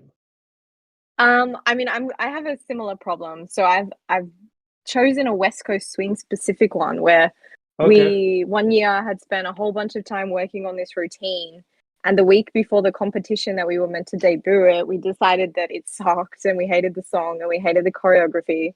So we just ditched it and we started again with a new song, new choreo. And we only had one practice session during the week. And on the day of the competition, we finished the choreography. And because we didn't really know it, we'd only just put it together. We had one practice session. We just felt like we didn't really have anything to lose. So we were so pumped up. And I think this was one of the biggest classic divisions we had in Australia. And there were a bunch of people in there that really deserved to beat us. But they were so nervous that everybody kind of made these catastrophic mistakes just because of nerves, not because they didn't deserve to do well. And JP and I went out there and we just had such a blast. We forgot the end that we had choreographed that day, so we had to freestyle the last of it. And we ended up coming second, and it was just such a, I don't know, like a liberating, joyful experience. So that's one of my favorite West Coast Swing memories of JP. And my one of my best or maybe not my best, one of my most significant memories of Brad We'd just been to a wonderful event in New Zealand called Shakedown Swing, and we went skiing for a couple of days afterwards. And we played this very controversial game one night called Secret Hitler. You guys are taking my answers. Secret what? I'll let you finish the story then, Brad. No. Keep going. Is the name of the game. And it was the first time many of us had played it. And you basically, if you're one of the bad guys, you have to deceive everyone else into thinking that you're not. And it's like Among Us. Yes. I don't know. Something along those lines, yeah. Okay, go ahead. And Sorry. everyone was so shaken by the time we played this several times, and they felt so deceived. Not a single person we couldn't trust anybody. And I just have this distinct memory of Brad sitting in a corner, almost shaking and staring at everybody. And I'm pretty sure he must have slept with a knife under his pillow that night, just because it was so traumatizing, and he just didn't feel like he could trust any of us ever again. Yeah. Was that fairly accurate? Yeah, that was the first. That was the first thing that came to mind too when I was thinking of Emma and the memories that we've had. I was going to say there was a one of the first memories I have dance wise, or one of the most important ones for me, is the first time that we drew each other in Australia. I want to say it was at the AO, and I remembered that it was the first time that I'd drawn someone in Australia that I was nervous to dance with. And I feel like in that dance that I totally got overly nervous and I overdid it and got way too excited. And I just remembered at that point that I was like, oh, Emma is the most intimidating dancer in Australia. And I couldn't figure out why. And it's just, and I'd realized my stern, scary look on my face. I think that's what it is. No, it's just she's one of those people, and this is another thing that I discovered on the New Zealand trip as well. What was that? There's always this random background noise. Emma has an ice cream face. Oh, an ice cream face? Yeah, that's right. Ice cream face. Hi, Zee. Hi. Is that like cold as ice? But she's one of those people that she never ever talks about herself or would admit to any of the stuff that we're talking about now about how amazing she is. But so because there's no ego there, for some reason, when I was face to face with her, I was like, I better not screw this up right now. And I just remembered being nervous for the first time in a long time dancing with you, Emma. And I always felt the need to apologize for how overly excited I got in that particular dance. But nevertheless, that was like sort of a Westie related thing. But for me, the best memory was that trip in New Zealand as well. And the Secret Hitler games were absolutely off the charts. And we definitely have to start getting some of those games going in Europe as well, or at Singapore or something like that, because those were amazing, and so incredibly intense. But then with JP, it was also at the Nopen, but it was for a different reason, JP, and that particular that weekend for me was, I think, the weekend that I stopped looking at you as everybody's kid brother, because my first memory of you is definitely as a little Bieber. Everywhere, like everything about you was Justin Bieber at the beginning, and you were just this cute kid who was just an amazing natural dancer and all that sort of stuff. But it was at that party that you and I were just in the kitchen, and you were working on all your cocktails because you were being a mixologist for the weekend, and we just had like endless conversation, and it was really that weekend that I was like, this guy's more than just everybody's little brother. Like, this guy's an adult, and that was the time. That was like the moment that I was like, that you're one of my good friends. That I just realized in that moment that even though I'm 20 years your senior, that we're friends and you're not just a little brother to me anymore, which you still always will be a little brother to me. But it became more than that at that weekend. So it was just a highlight. It was a highlight for me. And actually, both of you guys, you've been highlights in my life. I really do appreciate the friendship that we have that's been on and off the dance floor. You guys are both amazing people. Yeah, The same here, feeling's Red. definitely Absolute mutual. legend. Oh, And for yeah. the record, I love that dance, so I don't know why you feel like you have to apologize. I could have done better. The perfectionist. Perfectionist. Well, yeah, that was amazing. Thank you so much. That was so emotional. Thank you so much for that, Brad. Thank you all for that. Now it's time to give the mic back to DJ Justin to wrap up this part. We have another part later on. Justin, on to you. Yeah, Hi, I'm Justin. Before we go into the song break, Topi's got something to say about our regularly Westies Europe social event taking place next Sunday. Topi. Hi all. So usually we have been doing some social talking and getting to know each other and chatting what's up after the Q&As, but today I can't stay for myself, and I think that 3 hours is plenty to listen already, so I feel we'll do it next Sunday, 19 Central European time. I'll post it on the Discord soon and make a Facebook event. I think we definitely want to talk a little bit and let some steam off about the recent events in community, but we'll try to keep it lighthearted and also just socialize and chat. It's going to be a pretty similar to what Jack and Friends has been. I hope maybe better. So that's 7:30 Europe next Sunday with Topi and the gang, and they'll be doing some chatting about various things going on. So we've got to line up the next set of guests. So Andreas, here's your cue for the elevator music for YouTube and Facebook, and here's one, maybe two songs whilst we get ready for the second part. See you in about 6 minutes' time.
One more song, just doing some technical issues. So here's Lord and Mood Ring.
always be my baby. On the live Q&A chat, you're on with Yuval and Justin. We also have some wonderful guests. Emma, Collyer and Brad have been on for the last 90 minutes, also on with JP Masson. So on with part 2.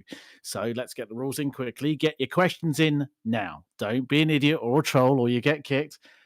Number 3, no politics and it's audio only. So Yuval, let's just get on with this. Let's go on with part 2. Over to you. Thank you, Justin. You'll always be my baby. Okay, let's go. Part 2 of the Asia Oceania Q&A here on Westies Europe. Please give a warm welcome to our guests from Singapore, Dalena Lee. Yeah. Yeah, and we, Zee, aka Z. I hope I pronounced it okay. Z, we can barely hear you. Can you say something again? Hello. Yes, Yeah. hello. Can you all hear me? Yes, we can Alright. hear you. Yeah. And Dalena, you're using the same mic now, or? She's Okay. back. Yeah, it's working. We'll wait for her and reintroduce her. Ah, you're here. Hey. Hey, and we have our 2 night owls from Australia are staying up late with us tonight. Maddie Platz Yay! Hello, guys. and Zach Skinner. What up? I love the intro already. Like, there was like no trolling or anything, and then you're like, "You'll always be my baby," to start it off. So beautiful. That was awesome.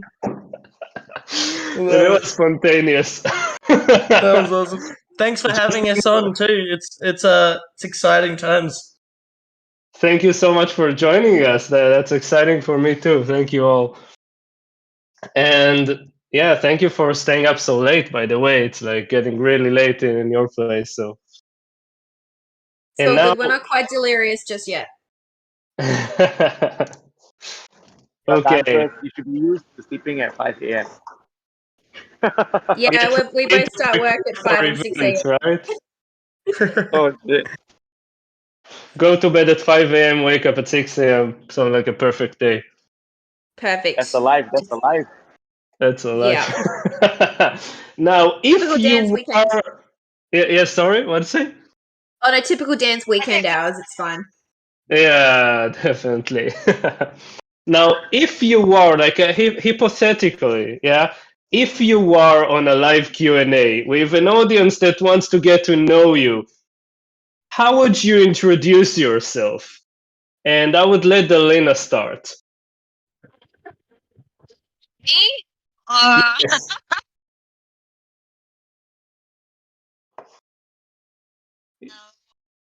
We can barely hear you. Selena, you can't hear you. Oh. Yeah, Why? now. We will Now start. we can. Now we can.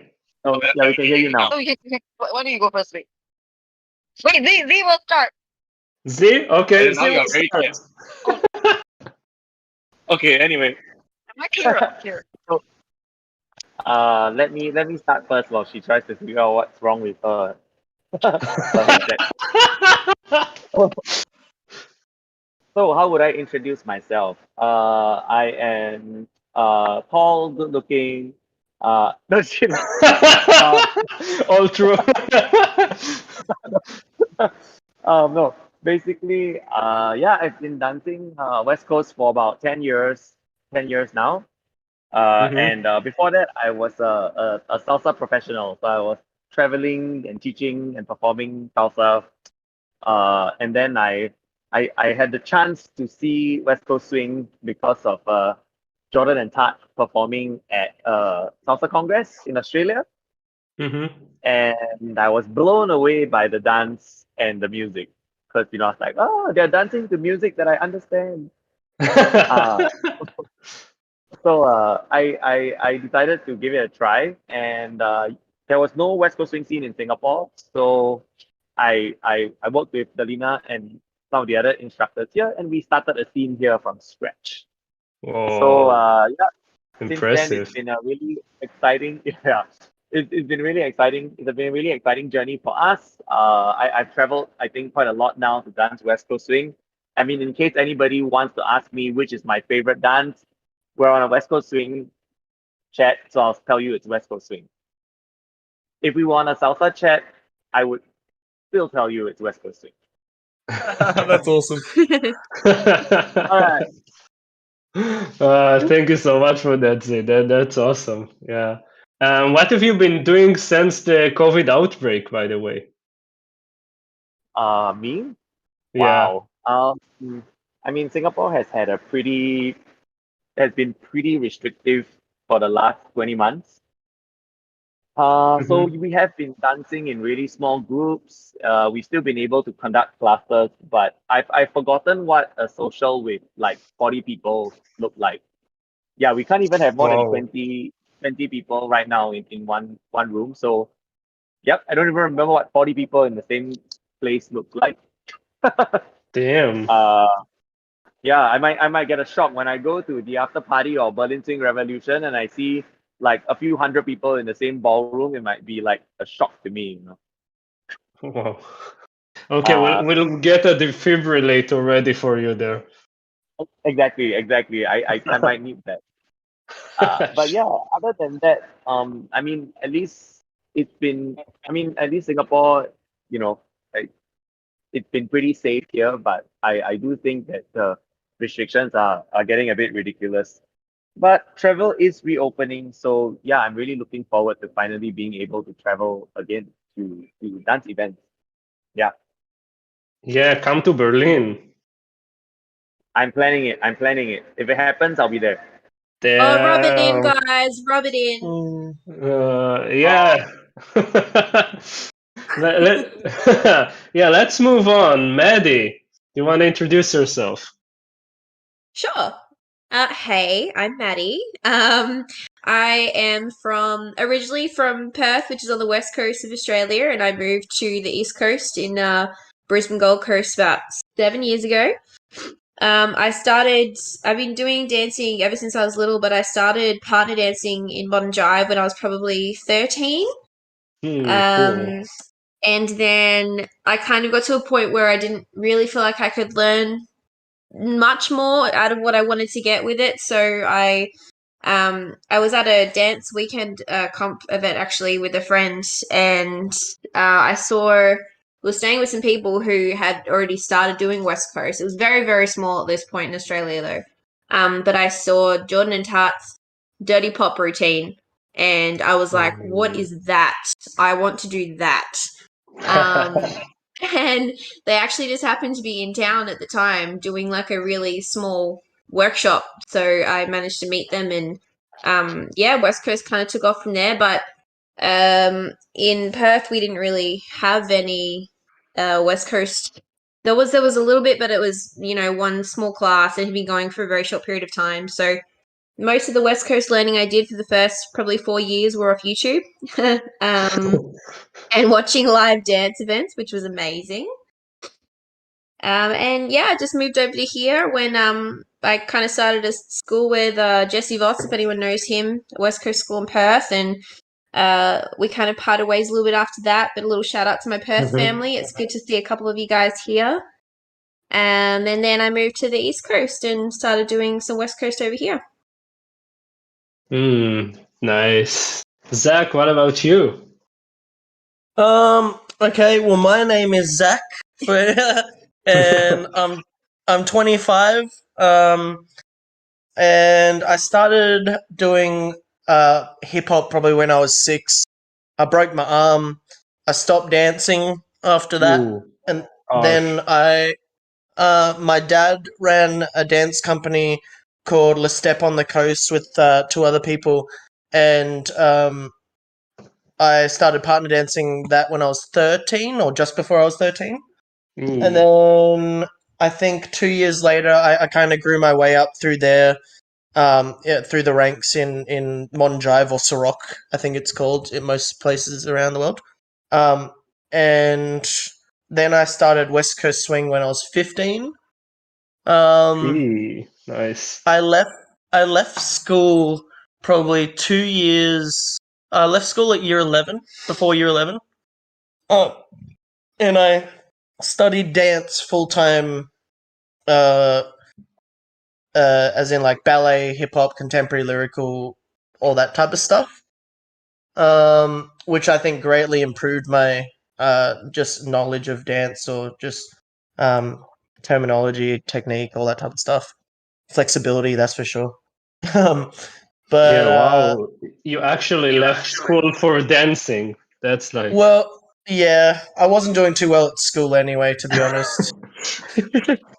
I mean, I'm not sure if I want to say it's inspiring or it's like, okay. Yeah, Not, I can tell not you sure my parents didn't like me leaving school, that's for sure.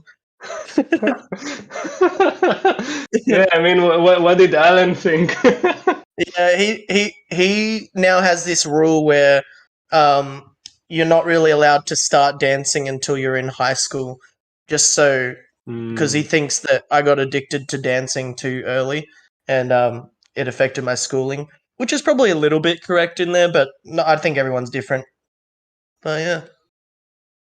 Yeah, well, but I mean, the main thing is that like it worked for you, right? I mean, it made your life better. So Definitely. Actually, there's a cool story about that. Dad got me into dancing when I was 13. I asked him if he could throw me for all the parents out there, if you have like kids and want to get them into partner or dancing in general. My dad got me into dancing. I asked him for a 13th birthday party, and like JP was saying in the other one, my parents are split as well. So my mum used to always throw the birthday parties, and I asked my dad for one year, and he's like, I'll throw you one as long as you come dancing." And I've loved it ever since. So it turned out to be a good bribe. Oh wow, that's a really cool story. Kudos to Alan Skinner. Yeah, Sneaky. shout out. He regretted it later. He was like, man, I want someone to dance. I didn't mean to get addicted. Yeah, I took his spotlight. As soon as he overtook, there was instant regret. It's like, damn it, my stupid son, he's now all-star and I'm still advanced. Oh my god. So Z, your son is gonna be like, or daughter, they're gonna be champions before you? I'm already a champion. You I already made sure consider, okay, so yeah, they cannot beat you. Yeah, I made sure I got to the highest level so that at best my kids would only be able to equal me. Yeah, thank God. Okay, so you reached that point already. That's good. Now you can have kids and like be okay. I can retire now. No. No, Z, don't retire. No. Definitely not. We It's too love you, soon Z. for you, man. It's too soon. No, Yeah. I'm not playing that kick, don't worry. Dalena, sorry about that.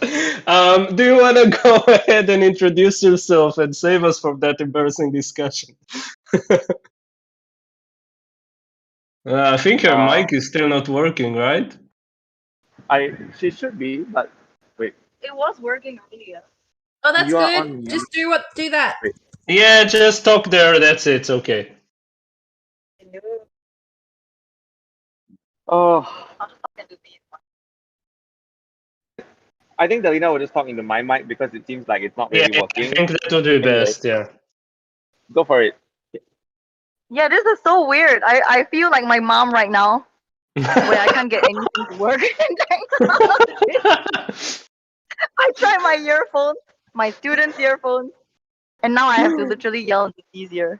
She's actually yelling into my ear right now because I'm on a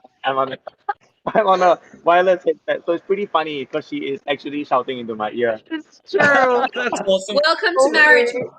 Yeah. Yeah, how marriage life is like, where we'll keep yelling into the husband's ear. Exactly. So Zach, you know what you're in for. I was just gonna say, when she said "Welcome to marriage life," I'm like, wait, what, are you married? Hell no. What the hell? Yes, What? we're married now. 3 months now. No, Yeah, congrats. that's right. That's It's all. only been 3 months and she's already shouting into my ear. I love it. Love it. Amazing. I think what I love most about Dalena is that like every time she starts with a killer thing, like I feel like my mom now, and it's what the fuck. Okay, so yeah, introduce yourself, Da, please. Oh, okay. So I'm Dalena. I forgot what I was gonna say, but okay. I've been dancing since I was 5. So I started with ballet. I went into Chinese dance where I was Ooh. thoroughly tortured by my China teacher. You know all the stories you hear about them, like tying you like to chairs. We had a mini version of that. I went into cheerleading. Then I went into partner dancing because of Zee. So we met in university, and he got me and a few other friends started on salsa. So back then I was like, this is pretty cool. You get to meet a lot of people. There's a club. There's great music. You know, it's fun. But I was like, how come the girls have no say in this dance at all? Everything was like guy initiated, follow the lead, just try to look pretty. You don't have any input, no musicality, don't do anything, shush. Right? So that's how I started. Incredible. I bet everyone now want to join salsa. You can tell that totally suits my personality, right? Because I'm so docile and like. Yeah, that's right. Then, 5 years into salsa, I saw Jordan and Tat again. Like, it was always J&T, right? Also at the Sydney Salsa Congress. This was 2011 when I saw them do Gravity. So I remember because we were performing the same night. My team was opening the show. They were closing the show, right? And I watched them at the dress check, and I was like trying really hard not to cry. Because I was like, my makeup is on, I'm full dress, do not cry. Then I cried anyway, right? Okay, so anyway, so I saw them in 2011, and I was like, okay, this dance looks amazing, right? Because never heard of before, but as you all know, Tatiana especially has this magic around her on stage. And before that, Zee was like, oh, maybe we should try this West Coast swing thing. You know, for about 3 years, he was convincing me to give it a try. But I was like, what is this weird dance? Why are the shoes so ugly? Why do they wear so much cloth? So much cloth. Yeah. What is this dance? Ben Morris actually joked that there was like after a few years he met Dalena at an event and he was like, oh my gosh, this is the first time I'm not seeing your belly button on display. That was amazing. The way I got introduced to Singapore was being able to see Dalena take off her top every year. It became a thing. Yeah. I think now everyone wants to come to Asian Open. Thanks for that. Yeah. Just a little plug for you guys. You know the year that it happened where she took off her top, right? It was hilarious. So the Which year one it happened, of we them? were at the very first time when she was dancing with very Masson. first time. Okay. Yeah. We were in Summer Hammer that year. And somebody actually went up to Dalena and was like, oh, hi, blah, blah, blah. Where are you from? And she's like, I'm from Singapore. And he's like, oh, it's you. You're the girl that strips in the video. I bet that was not awkward at all. I think a few people like asked me that at Summer Harbor. So I was in Boston. You know, Dalena, it's like... Are you that girl that danced with Masson? Yeah, there it is. Yeah, there it is. Yeah, at least he didn't come up to you and say like, "Oh, I didn't recognize you with your clothes on." Okay, let's move on. I think Topi really wants to ask a question on voice. Topi, are you ready? Trying to be. I'm not sure after the discussion you had if anyone's ready, but anyway. My question is, like, I feel like every dancer has a thing they are like going back time they feel like, I wish I had been training more on this, that they only after time realize that something was holding them back before they realized it and didn't practice it. It can be like watching yourself on video or stretching or some technical thing. It can be a lot of different aspects to this. So I'm curious, what was the thing that you feel like was holding you back before, that you wish you had like recognized earlier and been training on already earlier? And as you're thinking of like, yes, it might be a hard question. So I have a easier, like shorter one. Which side do you, when you do a super push, which side do you lean your head on? Do you lean in to avoid the other, your leader / follower? Do you lean it on left or right, or do you just go middle and give a kiss? In which case, you know which pattern I'll be leading next time we dance. But anyway. Oh my god, Topi, how many questions? Okay, where do we start? Was that 2 questions? That was. I understand what you're saying. Okay, yeah, I think Zach wants to start. So I'm going to come at it from a way of like what I have found useful, I guess, for my development. Not necessarily what I could have done earlier, because I'm sure I could have done a lot of things earlier. But I think, yeah, definitely, and I'm sure everyone will add to this because there's always something that you can do and something that you can do more. But definitely, I think doing other styles gives you great knowledge of all different types of movement. Even if you feel super uncomfortable doing it, like I did not enjoy ballet, but I think it was great for my posture and my technique. I haven't done salsa or ballroom, but I look at them and I think they have great posture. And if I look at salsa, I'm like, the hip movement in that is awesome. So I think you can take stuff from dancing, is one of them. Videoing, like you said, videoing yourself and giving yourself feedback. Doing routines. Like being traveling to competitions. Actually learning to teach. I think teaching is a great tool of learning how to, like if you can teach what you do, then you can understand what you do more as well. I'm sure there's plenty more, but did that answer the question? Yeah, definitely. I think these are really helpful things, especially the solo dance part for sure, and teaching definitely. Do you guys have anything to add on to that list? Maddy, do you want? Yeah, well, I'll answer the sugar push question first. So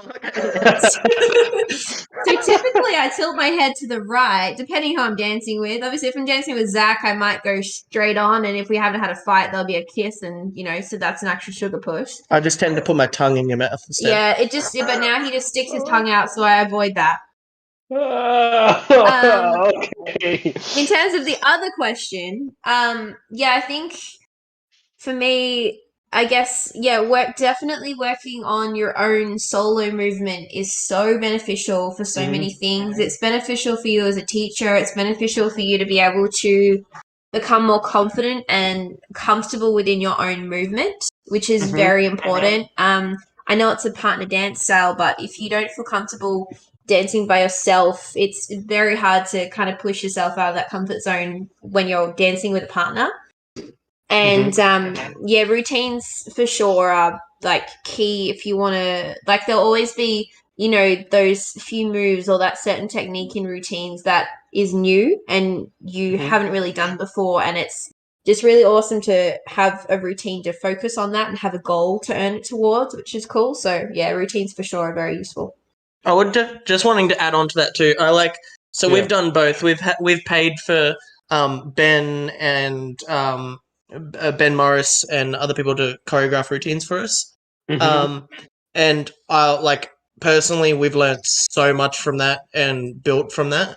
But I also think it's important to, I guess, choreograph your own routines too, because there's so much value in doing that as well. Yeah. So I think they both got great learning potential in those, doing both of that as well. Yeah, for sure. Zee, what do you guys say about that? I mean, I think Zac and Maddy pretty much answered everything that we would want to say. My only kind of like addition would be that while doing routines, learning other dancers and all that is great. Actually, I feel a lot of students and even really good like advanced all-star dancers that I've met, where they struggle with is the application of what they've learned. So, like for instance, doing I've seen like a lot of like all-star couples who can do really cool moves in their routines. But then when I watch them social dance, they can't do any of those moves that they did in their routine. So whereas for Dalena and me, almost anything that we can do in a routine, we can also do on the social dance floor with multiple partners, right? So the application to me is actually what's important. Likewise, I've seen people with really strong solo background, but then when I watch them dance West Coast, I can't see that background coming out at all. So even though they might have spent years training in jazz or in something like that, they're not able to kind of bring it out and contextualize it in a West Coast swing context. And I think that's the second step that I would add to what Maddy and Zac have already said, because they brought up really good points. I think the other thing for us is that the sugar push question. we actually offset to the left. True. Yeah. If I tilted my head to the right, I would kiss my partner. So unless that's what you want to do. Yeah. I think Maddy has been too used to doing sugar kisses with Zac. I would ask the question then, what do you think? Do you reckon it's up to the leader or the follower to put their head to a side? This is like just typical life kissing question. Not a kiss, not in as a kiss. Yeah, let's turn it into a kissing question. Do you lean to the right or to the Who initiates the first move? Oh my god. Yeah, true. I think it depends on where the leader lanes us for the followers. Because if he lanes me on the right side, I would put my head, towards the outside. Yeah. But if he lanes me towards the left, which happens most of the time, that's when I would put my head to the left, right? Yeah. So it does depend on the lane. Really, yeah. Depends on where the body position, like where your partner's positioned, I guess, really doesn't. I'm now going to overthink every sugar push and probably have a really awkward headbutt with someone. I've already overthought this before because someone asked me this in a private, and I was like, actually, that's a great question. Let me tell you the answer for private lessons. If somebody asks you this in a private, the answer is very simple. It is like playing a game of chicken. Whoever blinks first turns her head. Basically driving in Australia. Just start head on. Okay. And then whoever stops trying to turn the head first. Okay, Dalena, if you want to add something about the dance part and not the sugar push part, go ahead. If not, we move on. I mean, I think Zac and Maddy brought up a lot about like solo dance movements, training with routines to help your aesthetics. For me, I feel like if I rewind back to when I first started partner dancing, right? Not so much West Coast, but more like in salsa. I wish I spent more time on like my fundamentals, like fundamental movements, understanding fundamentals, your solo technique, right? Because when I went to West Coast, I was a better partner dancer already. So at that point, I felt like I knew that I had to spend more time on understanding my West Coast swing basics, right? But I didn't do the same with salsa, and I feel like that 5 years could have been spent so much better, and then now transferred to West Coast rather than doing the reverse. Yeah, so I think I'm actually for anyone else out there, I mean, just remember, fancy tricks are great, but you always need to understand what you're dancing and what the dance represents, what the dance is supposed to be, right? Rather than just doing stuff. I think just quickly to add one last thing on, if anyone who's kind of new in the West Coast swing world, one thing I definitely would do differently if I was to go back is to also learn more of the leader stuff when I first started. Because I feel like it's, and this is a real life problem for me, I feel like it's going straight to learning how to drive an automatic car because you just want to learn it and get it quickly, and then never doing manual, and then you try and do manual later on when you're an adult, and it's so hard. Yeah, that's like a perfect metaphor. Yeah. I really like what Z said before about like the being able to lead it as well. Because I think another thing that you can use to better your dancing is social dancing. Is like one of the most powerful places to practice stuff. 100%. So, and because you're trying it with every type of level, every type of connection, it's all different, and there's so many variables. Like social dancing is probably the best place I think there is to better yourself. Really, maybe. Yeah, no, 100%, 100%. I want to move to the next question from Emma, and it goes like this. I feel that Singapore is the most supportive, inclusive, and hardworking West Coast swing community I've encountered. Do you have any advice for cultivating an environment where people feel empowered in their learning and also support each other? Oh, wow. Great question. That's an awesome question. Definitely. Zee, who wants to start? We even start. Okay, first of all, like Emma, we love you wherever you are. I guess she's still listening, but Yeah, she's still listening, I think. Yeah, she's still here with us. Nice. So, okay, I mean, I do want to say that it is true that a lot of people who have come to Singapore and kind of experience our community, I think, feel this way.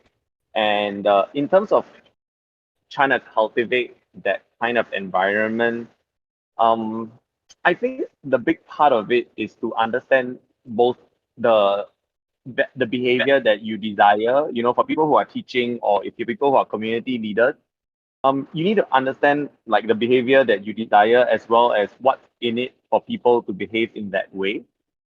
Okay. So for us, we don't simply tell people, okay, guys, it'd be nice if you do this, or it'd be nice if you do that. We tell people, okay, guys, a good community is built in this way. We set the example by ourselves walking the talk, and then at the same time, we also explain to people why it's beneficial or valuable for them to behave a certain way. So, I'll give you an example. In many countries, there is a real sense of level elitism, where I'm all-star, I don't dance with you because you're intermediate, right? Or like, but in Singapore, we don't have that, because I encourage my higher level dancers. Like, I specifically run higher level classes and intensives where I teach my dancers how to make every dance valuable. And I tell them what I worked on and what Dalena worked on when we're dancing with newer dancers. Right? So they kind of get a sense of, oh, right, it's the right thing to do for the community, and it's also the right thing to do for myself. Like, I'm gonna improve faster, and I get a chance to work on these things if I practice certain things with a newer dancer, for instance. And that's nice. I think, so we try to really not just tell people like to do it because they should, but we tell people the value of like it for themselves. And then we also remind people regularly about what it means to be a social dance community, right? So we actually actively, as instructors, will go to our more advanced students or better students when at socials and remind them, hey guys, remember to dance with the newer dancers, right? And then so our better dancers will actually actively go out and dance with the newbies.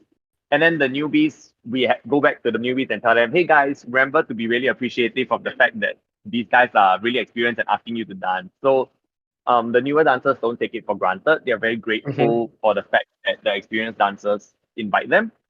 And then after that, when these newer dancers become better themselves, then we flip it around and be like, hey, now that you're no longer new, it's your turn. You're the senior dancers now. Right? And so we kind of try to build that community all the way through. it's really important to think of both ends, because I feel like sometimes globally why this idea of trying to shape that culture doesn't work is because everybody expects the better dancers to do it. Yeah. Like it's like, oh, pros, why don't you do this? Oh, the pros don't dance with people. Oh, the all-stars don't like dancing with people. Why shouldn't the all-stars should go and ask? Oh, they're so snobbish. Why is it the onus on the better dancers to do it, right? Like, I will tell my newer dancers as well, you guys need to learn to ask, right? You can't expect the better dancers to always ask you. Likewise, I also tell them you need to be appreciative when somebody who's better comes to ask you, right? So the newer dancers are very appreciative, and because they express it, the better dancers feel good about it too. Like if I'm gonna ask a new person to dance and they are not appreciative of the dance, then it doesn't make me feel good either, because first of all, I'm already dancing with a lower level dancer. Secondly, that dancer is not even appreciative of the fact that I invited them to dance. So why would I do it?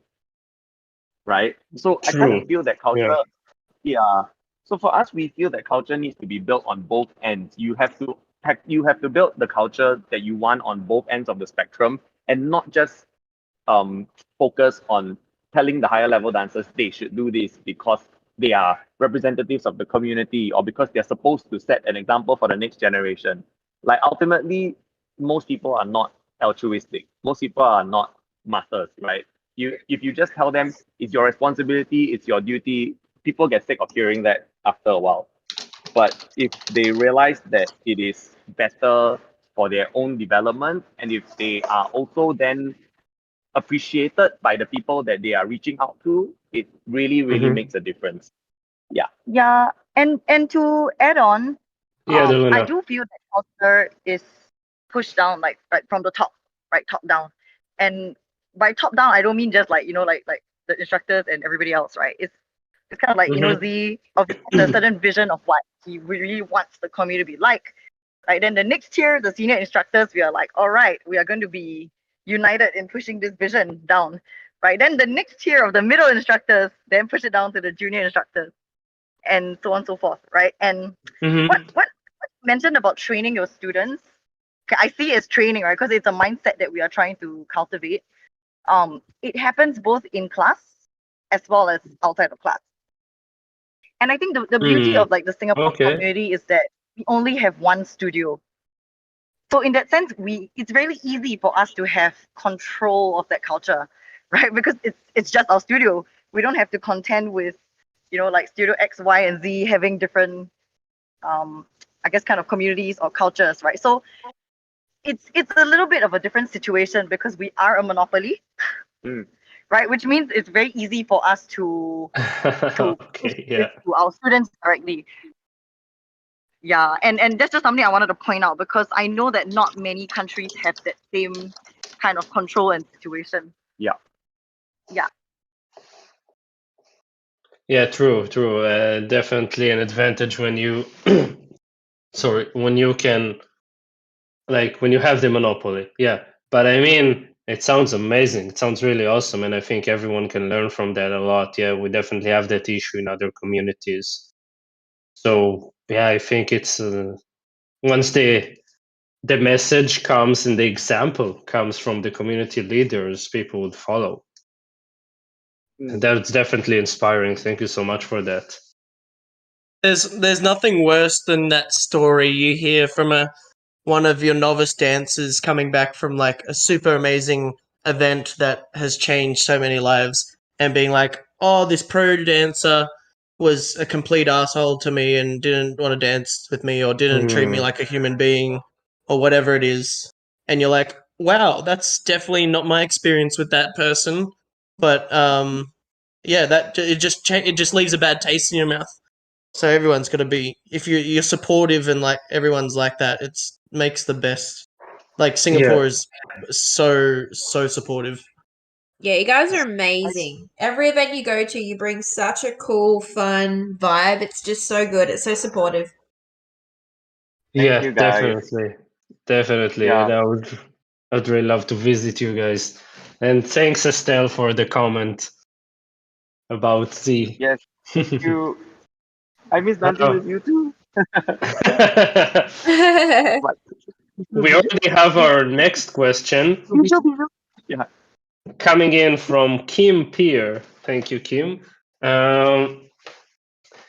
So, whom were the West Coast swing dancers that you looked up to when you started doing the dance?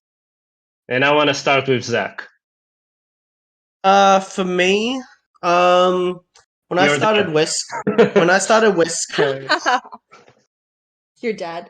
Oh, definitely not. No.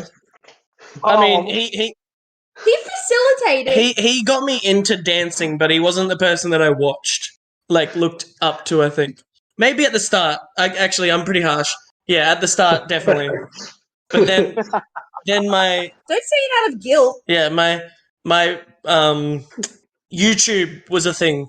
So then I started watching YouTube a lot, and I went down the rabbit hole of YouTubing like Ben Morris, Masson, I think as my leaders, I think Ben Morris. I think I really I loved his musicality, and pretty sure he was killing it in every Jack and Jill I watched on YouTube at that time. And then Max Sonce was another one that I was watching on YouTube and was killing it in every single video at the time. And then Benji Schwimmer's routines his routines were like super emotional, and I was lucky enough he choreographed a routine for myself and Hannah for junior division, and that was an amazing experience. Oh wow, nice. That was so good. But yeah, I mean, I have all of the pros pretty much. Kyle and Sarah, they came to Australia. I loved watching those guys.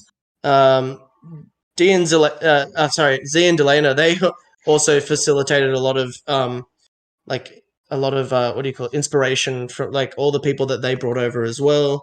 Like Diego's energy is amazing. The list goes on and on. It really. Yeah, for sure, for sure. Maddie, who are yours? I love this question because it's one of the most beautiful things about West Coast Swing is no one does it the same. It's also in partially the most frustrating thing as well. When you're trying to learn something and you see it done 5,000 different ways. But there's never really been one standout couple or standout individual, because every pro I think that I've learnt from has given me some piece of inspiration that's got me on my West Coast Swing journey. So, there's bits I take from different people. The leaders, I love watching, the smoothness of Carl Red and the flexibility and shapes that Maxence has. And then the follower side, Virginie's just amazing. I love how she isolates. I love how Sarah swings, and, how Tori just has this beautiful poise as she moves. So there's been lots of different people. I couldn't really ever pinpoint specific ones, but I mean, like I said, Jordan and Tart definitely gave me that first initial inspiration when I started. But from there, it just opened up a world of so many people that I've learned from, and not even pros, just, local people like us that have also kind of inspire Zac and us, Zac and myself every day to keep going. And, Kim's actually one of our students, and he's really hardcore about the passion of West Coast over here, and even students like him inspire me as well. He's one of those diehards that we were talking about before. Oh yeah, and nice. It's the people that want to keep dancing is probably the biggest the biggest drivers. It makes you want to keep going and makes you want to get better, so that you can keep being someone that you can be looked up to, I guess, in the community. Yeah, well, shout out to Kim. Thanks, Kim. Love you, Kim. Thank you. Dalena, you're next. There's Jordan and Tat. Right, I think I've watched Jordan and Tat videos pretty much all the way from the point that I was super new to today. The other pro that I really looked up to when I was newer is Jessica Cox. Oh yeah. Right? So I think definitely. for the first like 2-3 years of my dancing, it was mainly Jessica and Tatiana, right, for most of the part. And there were other pros that I have to admit I had to learn how to appreciate a little bit more, right? Because coming from salsa, I'm used to seeing certain things, right? I'm looking for like the show, the pizzazz, the flash, while like watching somebody like a Sarah or a Brandy, I had to learn like when I got to know West Coast better, I was like, I see it. They are amazing, right? But truth to be told, when I first started, I had no idea what I was watching when I was watching them. Yeah. It's exactly the same for me. So I think Dalena and I pretty much, I started off very stylistic in terms of what I thought was like nice dancing. So actually, to be honest, the only 3 pros that I liked when I was new were Jordan, Michael Kielbasa, and Masson. And that's it.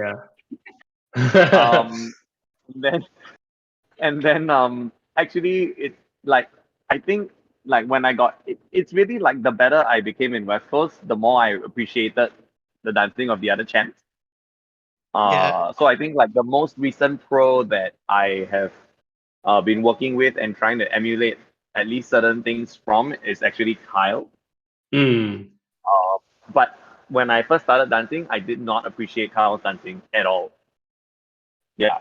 So it's just one of those things that for us, I think we started with a very narrow focus on which pros we thought looked good, and that it's actually broadened significantly as we got better. Yeah, I can definitely imagine. I can definitely understand that. That's so cool. I want to open up this question to actually all of our guests that stayed with us from the first part. Brad, would you like to jump in and say who are your inspirations? Like, who are the pros who inspired you when you first started? Yes, absolutely. Mine, very first off the bat was Robert Royston. When I started out, it was I was going to more of the country events and stuff. So the first 2 routines I ever saw was Robert Royston dancing with Lorene Baldovi, and it blew me away, especially because Robert at the time was, and he'd love me talking about this. He was pretty heavy set at the time, and it was to me, it was like, how is this fat dude able to actually dance so amazingly well? And I was like, you know what? If he can do it, I could totally do it as well. So I loved his style. I loved his comedic flair as well. And another guy was Rob Ingenthrom, who I don't know if any of you guys would know, but I don't. He still does dance occasionally in the California Bay Area, but he was another one of those guys who was just he wouldn't be like technically one of the best dancers, but he was the funniest guy I've ever seen on a dance floor. And I feel like if I got any influences, it was from watching those 2 dance. Inspirationally, for as far as wanting to learn to just be a better dancer, it's kind of always been like Kyle and Jordan. Every time I'm like about to go do like a big Jack and Jill weekend or something like that, I find myself watching a ton of Kyle and Jordan videos as though I'm gonna somehow dance like they do, but it doesn't necessarily happen, and usually I end up bringing out the inner Rob Ingenthrom, but and do the comedy route. But yeah, Kyle and Jordan have probably been the most amazing people to watch that you really aspire to dance like. I think Maxence is another one when it comes to social dancing. I've never seen a more just incredible social dancer than Maxence. Yeah. Yeah, I think Zach and I both look up to Maxence, and specifically, and also Virginie, just purely for what they do at events, just for how present they are all the time. Like we look up to them so much for that. Yeah, for sure. Like, amazing social dancers. Amazing. Emma, who inspired you when you first started? That would have to be Jennifer DeLuca, Katrina Branson. RJ Centeno and Ben Morris.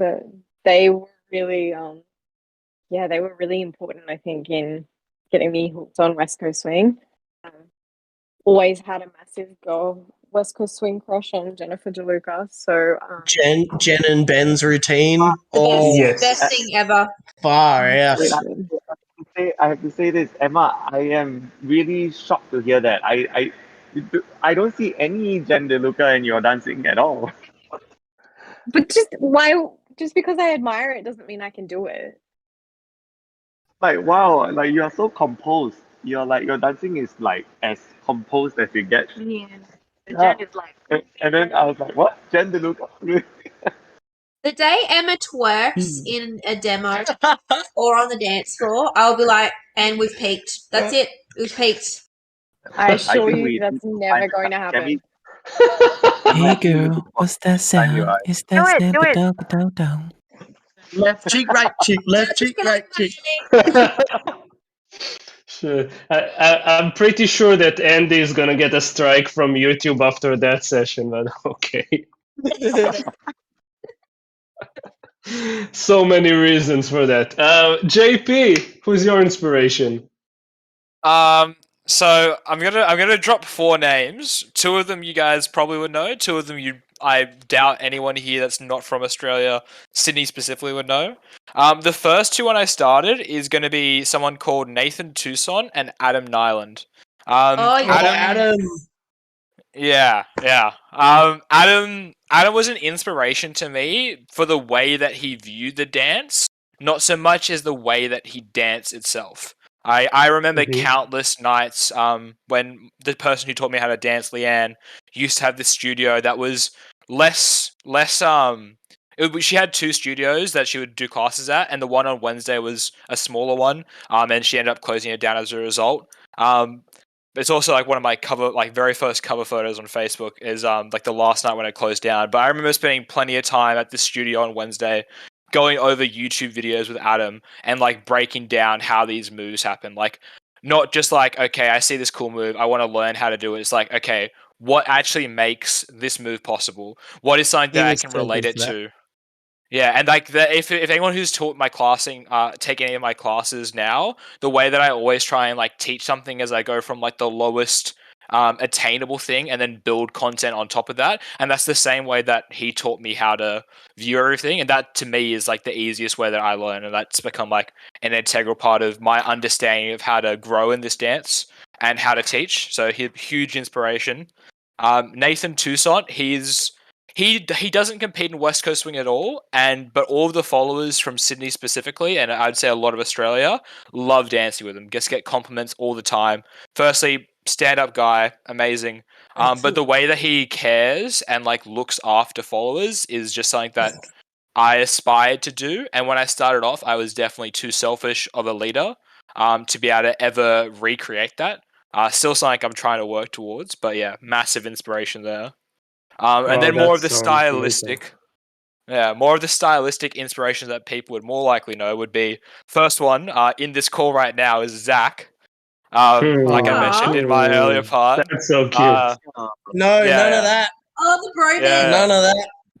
Yeah, grew up in the Australia scene, seeing Zach just dominate all the competitions. I was like, damn, he's pretty cool. And I was super shy, of talking to him, like when I first started dancing. I'm pretty sure, like the first swing station I went to, I just ignored him completely because I was like, it's too much effort. I'll talk to the old guys. I was so nervous too. Hey, it happened. And then the other one, which I think almost everyone on this call has said now, is Masson's. Masson's has probably been the biggest influence in recent years on my dancing.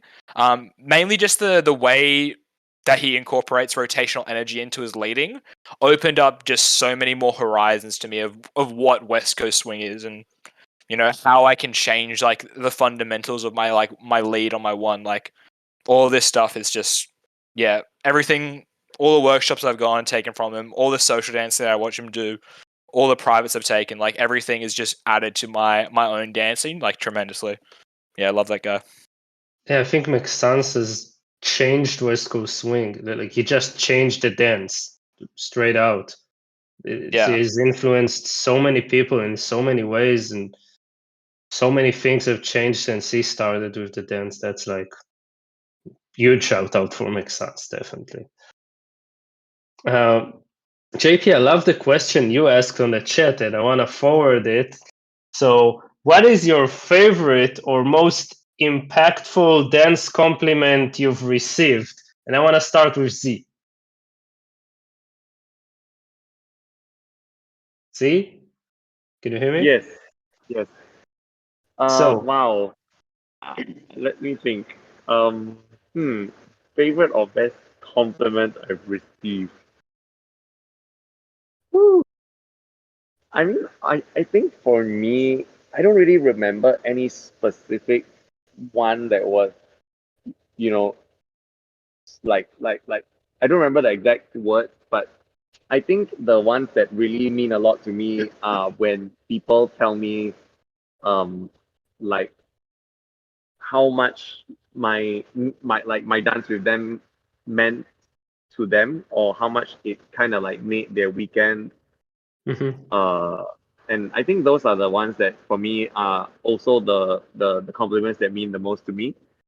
I mean, ultimately for me, I love competing, but I am a social dancer first. In the sense that if I had to give up every aspect of dancing except the one aspect I would keep is the social dancing part.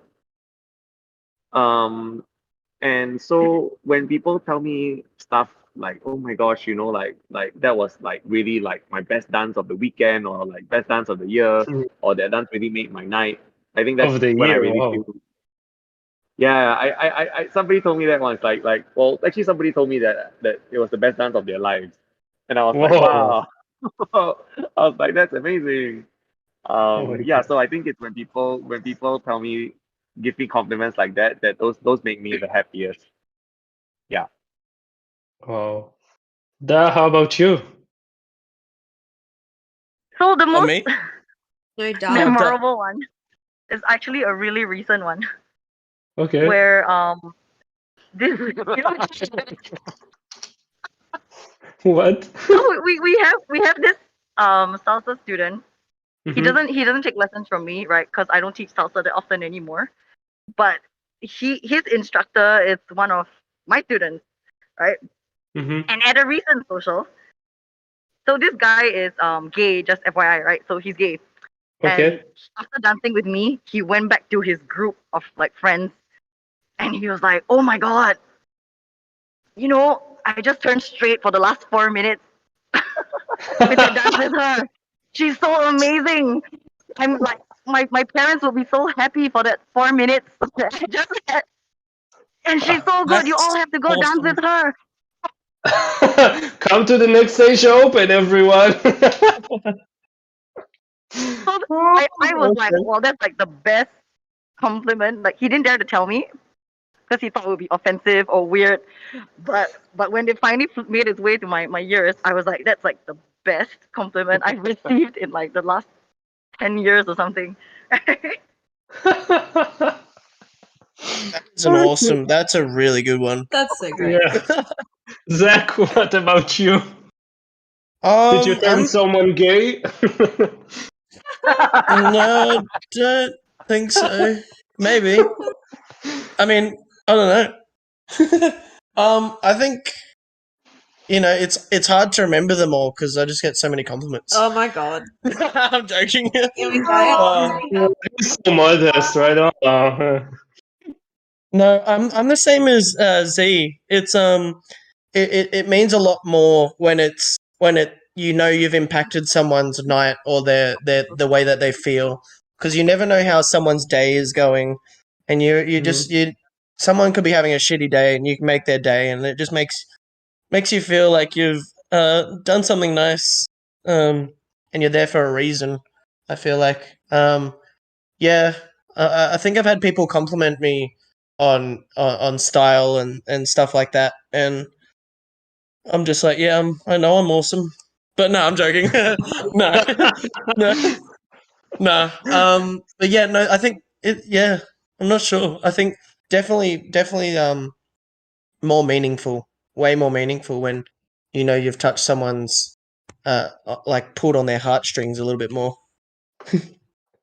Yeah, okay. Yeah. Maddie, how about you? So mine was actually probably from one of the first people I took a private lesson from. And for those of you who know or have worked with Deborah Seike, she's probably one of the most terrifying individuals you'll ever meet. And but at the same time, she is like such a teddy bear. But I think I remember the when I did a private lesson with her, I had never really met her before or had much interaction with her. I was just told I should do a private with Deborah because, you know, she's good. And this was like year 2 into my West Coast swing experience. And I walked into the room to do a private lesson and she's like, "You." And I was like, "Oh God." She's like, "You are fucking amazing. Ooh. You just need to get your shit together." Sorry about the language. So it was just it was such a nice moment for me because at the time I hadn't really been around for that long and, you know, you don't really think anyone notices you when you're feeling you. And there's this woman who's, you know, quite a high pro and she's just come up to me and said something like this. And I was advised that she doesn't give off compliments very often.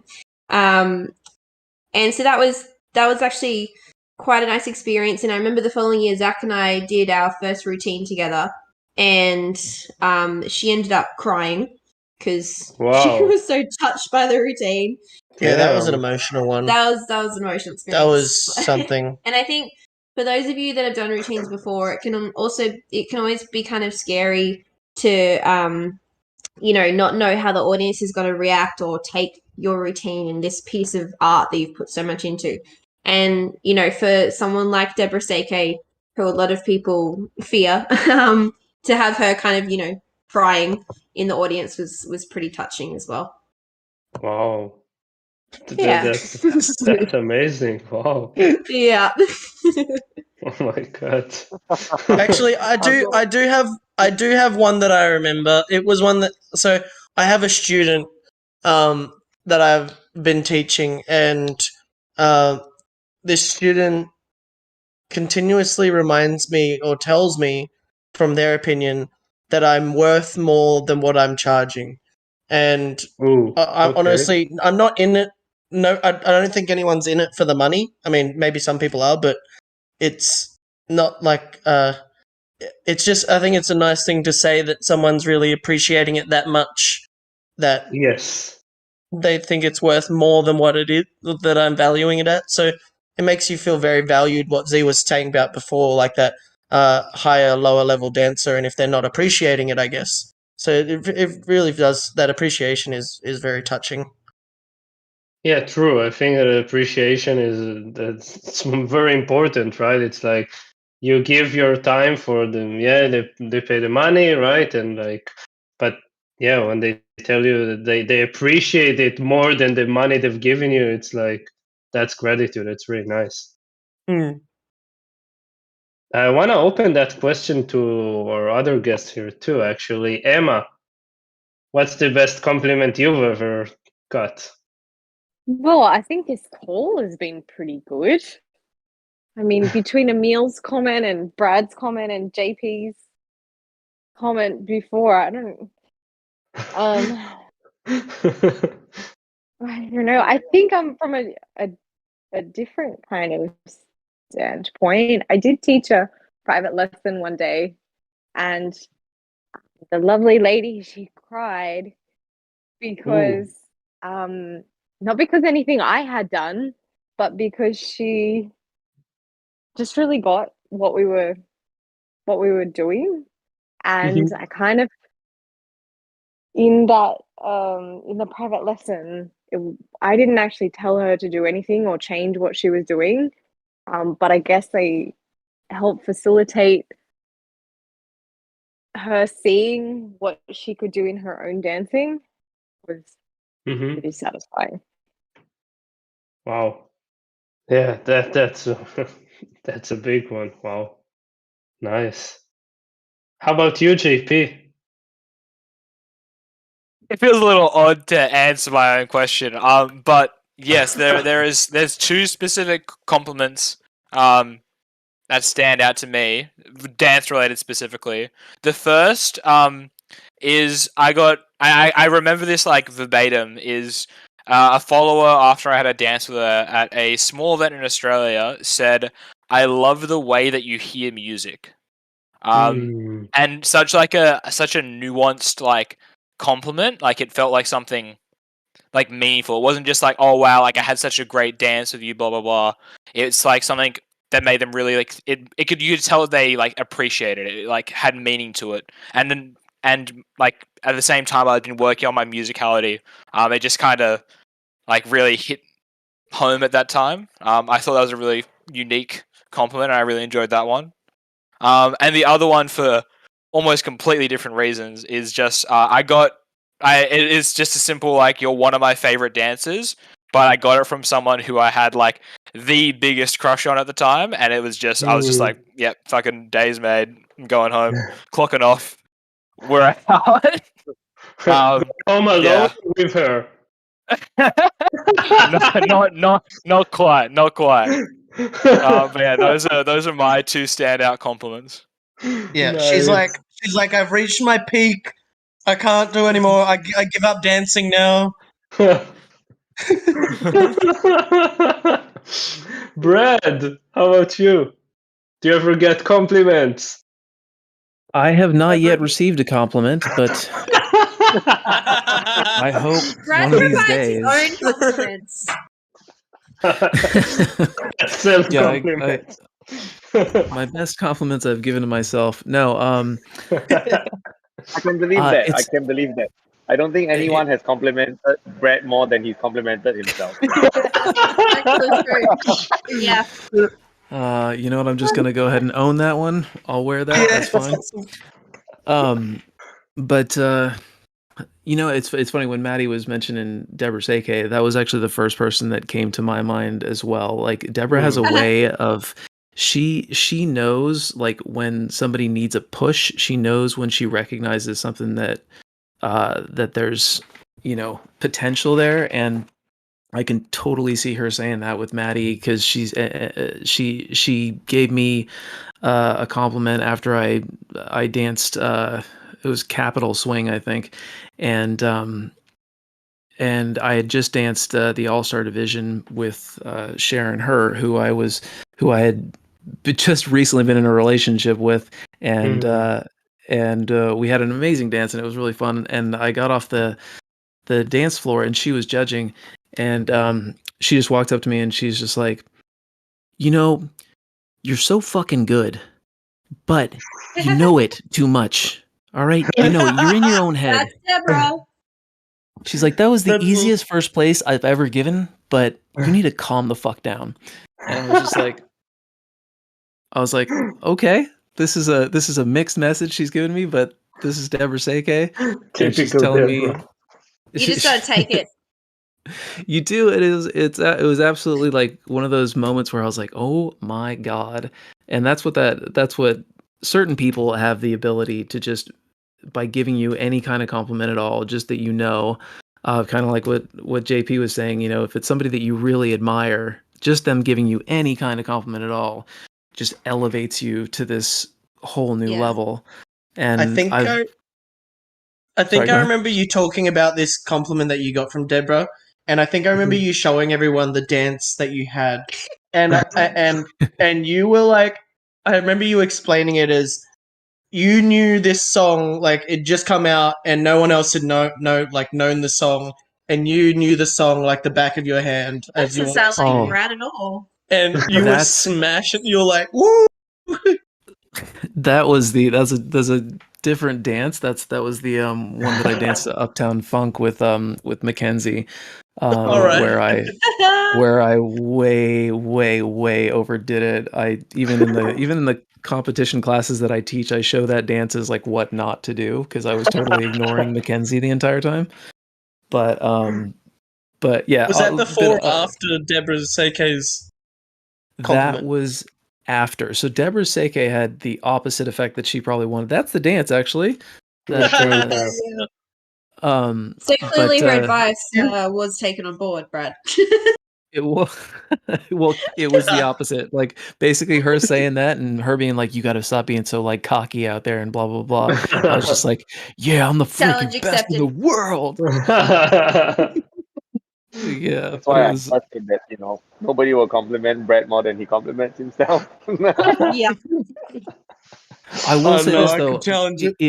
it really did like skyrocket for me because like that was my first All-Star win, I think, and it was like after that dance and totally after that compliment, I just felt like I just went on this massive roll, and I won a bunch of All-Star comps after that, and I just felt like I could not be stopped, and there was a good year or two where I was competing as good as I've ever done, and I do know that that was like 100% a catalyst for that.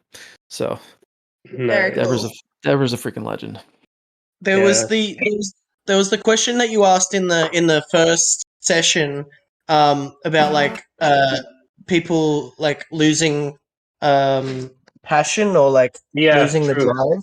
These compliments and these little things that people do and like just little words can make people keep dancing or like make them the best dancer in the world, I reckon. Like I honestly reckon if I didn't have the people around me when I first started, and like, because I knew my dad and he was running the business, and the friends around me were all kind of like supporting me as a young person growing up, the compliments that you get, it really does boost people like how they feel in the day. Like it's crazy. Like you were saying, Brad, just then, like you felt like your dancing just went skyrocketed after that. I reckon 100%. that's another thing people can think about in the community, like you were saying, Z. When you think about growing a supportive community, compliments to like help everyone out. What's an event? Yeah, let's go to the next question. Which event do you wish to visit the most? Tell us one of your favorite memories. What's an event? I don't know what's an event. Yeah, it's when a lot of people gather for a weekend and forget about everything else and just dance. You know, we have one in a couple weeks, and we just hope, like, cross the fingers, it's gonna happen. It's happening. Yeah, you know what? Tell us one of your favorite memories from an event you went to. How about we start with Dalena? Da, you there? Favorite memory. First, I need to even remember the events. In a while. If you want, you can start with the first part. Which event you wish to visit the most? I really want to go to Budapest. Oh, because I haven't been, and I've heard so much. I would about like to go. That's a fun event. Yeah, and now that it's like we could maybe I don't we'll see, but Budapest is the top of my list. I think at the moment. Favorite memories. I feel like a lot of them are Asia Open. To be honest. Without clothes, what? No, I mean She's not biased. yeah, I because I mean I've drawn Masson's twice at Asia Open now, and I think his name has come up enough for everybody to know how amazing he is, how much an impact he's had on all of us, right? So I feel like the first time I drew him was really a dream come true. Second time I drew him, I was like, the dream happened again, right? So You don't feel that way about me. yeah, and speaking of Masson's, actually he's also my favorite like social dance memory at one of the USOs, I think maybe 3 years or 4 years ago, where like he was like, I want to go eat, should we go eat? And then Denny's was closed, so he came back to the ballroom, and then we done 6 dances in a row, and it was like the best freaking chain of dancers I've had in my like life. Like that to this day, I still rank that as my top like bunch of dancers because I don't know which one was the best. Would have been dripping wet after that. Yeah, we were both dying. So after the 6 dances, we went to eat. Yeah, but my favorite memories, actually, a lot of them are linked to Masson. You hear that all the time. I'm pretty sure that's a very common thing to hear. Yeah, It's so I good. wonder what you know. What I wonder what's Masson's favorite compliment when he ever got. Yeah, we'll have to ask him that at some point. Yeah, Zee, I think how it's about how about you, Zee? um. Ooh, I I okay. So I definitely. I mean, I really like tap, like the after party. I as the event organizer, as the event director for Asia Open, I feel like I'm banned from saying anything Asia Open related in terms of like favorite. That might only be slightly biased. Shirazi, we got you. Yeah, but don't. Dude, it's an awesome. It's like one of the best events. Hey, so makes sense if there's a good memory at one of the best events. Yeah, to be honest, just from watching the videos, I feel like that's on the top of my list probably as the event I want to visit. So you're not. It's not because you're subjective. It's because it really is a great event. I think that's what I've heard at least. Yeah, so I think one of the craziest moments the memories I had for Asia Open is the one where I danced in Invitational as a follow and then got stripped by Diego. Okay. That was That just was hilarious. amazing.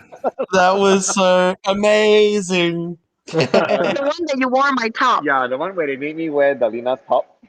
And yeah, it was like while it wasn't something I want to repeat, it's not an experience I want to repeat. It was definitely very memorable. I think the other tap tap is another great event that I really like going to and that I miss a lot. And I wouldn't say this is a favorite memory, but it's very memorable. It's a painful memory actually, but okay. I remember that year. It was the very first time Ben and Victoria just started partnering, and then they had just won the US Open Classic Division that year. So like Victoria was like, she's the US Open Classic Division champion, right? Freshly minted. And then it was the first time I ever made a Champions Jack and Jill final. And then out of all the champs there, I think I like because I think I know Victoria more so than a lot of the other champs. We've done Strictly a few times, so I was like really hoping I draw Victoria, and I did. So I was super stoked. I was like, yes, here we go. And we were having a great dance. And then at the big verse to chorus phrase change, I decided I was gonna, kick over her head. But she got up a bit fast, and I kicked her in the back of the head instead. What? Oh my god! What? And then, Oh, it's so good. Oh my god! Do we have a video of that? So I ended up like kicking her in the back of the head, and then because I kind of saw her head come up just before my kick landed, so to try and make sure I didn't take her head off, I threw myself in the opposite direction. So I ended up rolling on the floor. Shit! Oh my god! Yep. Oh and that my was my god! very first ever Champions Jack and Jill final. Went well, all in all. Yep. So, at least you didn't knock her out. That would have been worse. Yeah, that's right. There was no blood. Boom! The first one. Oh my god. That would be hard to top that. Zac, please. Okay, so I've got a couple of memories that involve like everyone here at the moment. So, good ones and bad ones. Since you brought bad ones up too, that's even funnier.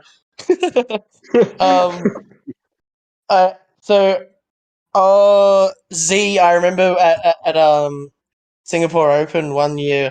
I think it was the very first year I was invited there, and I was invited into Invitational, and I got to dance with Dalena, or what it was Dalena and I competing, and at that point Dalena and I were competing, and you had just said that whoever gets first place gets to do invitational. That's right. And I remember I was going to go for go try find a pork bun somewhere, or something chicken rice to eat or something. And I remember you catching me on the way out, being like, "Hey, where you going? Just stick around. Just I'm not saying anything, but you should probably stick around for a little bit." And I was like, "Oh yes, that's awesome."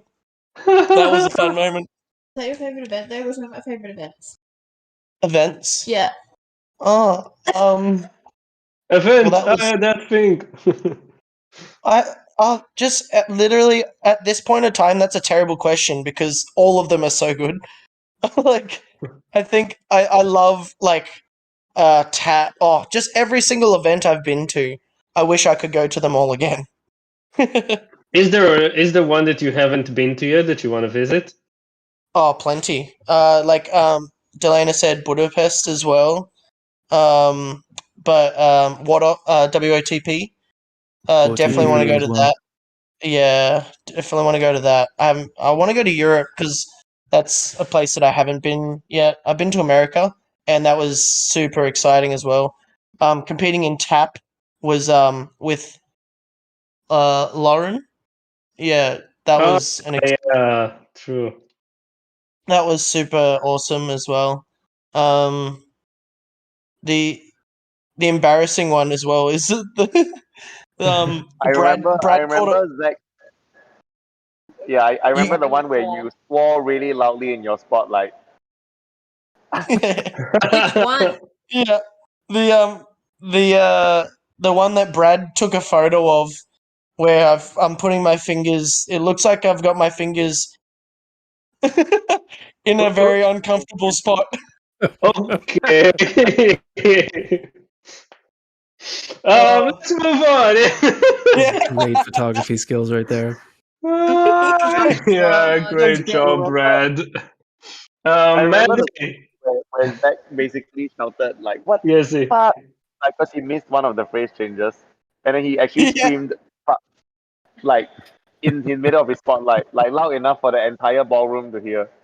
It was great. It was so good. Yeah, Mandy, which event do you want to visit? I would really, really love to do WOTP. It's been I mean, I love France, but I that is one event I really, really do want to get to. Just the learning capacity that could be had over there is just something I would really love to experience. Favorite events is so hard. Being so isolated in Australia, anything overseas is exotic and fun and exciting. But there's probably two. First one would probably be my first ever big US event, which was Swing Diego. I think it was 2009. But I think Brad, that's also where I met you for the first time too. I'm pretty sure. Yeah. But yeah, it was so long ago. Jesse Voss and stuff back then. Yeah, with Jesse and Pete and Carolyn and stuff. But that was my first big US event. So for me, just being there and going from seeing, Swing Diego on the live stream to actually being there was pretty surreal for me. So that was really, really exciting. But I've got to say Asia Open is definitely in my top events for sure.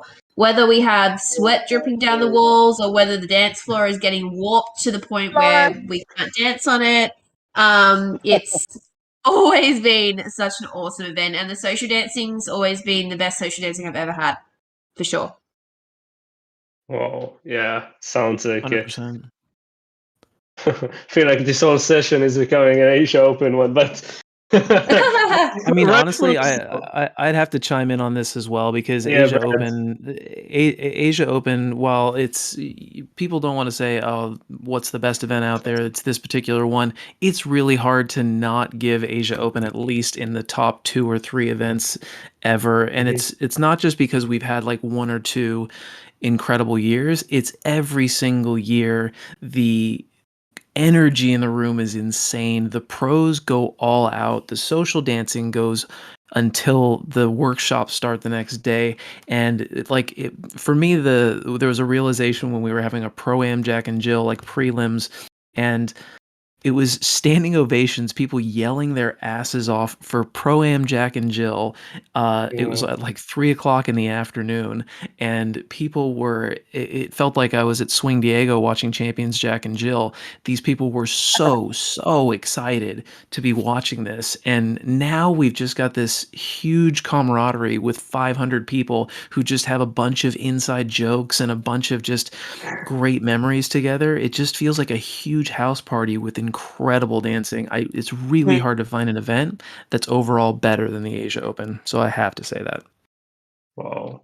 I have to agree. Okay. I remember DJing with Brad. I think it was my first Asian Open, and Brad and I had to stop the newcomer music because the newcomers couldn't actually hear it because the music, the crowd was so loud. Brad had to go, guys. And I've never ever had to do this.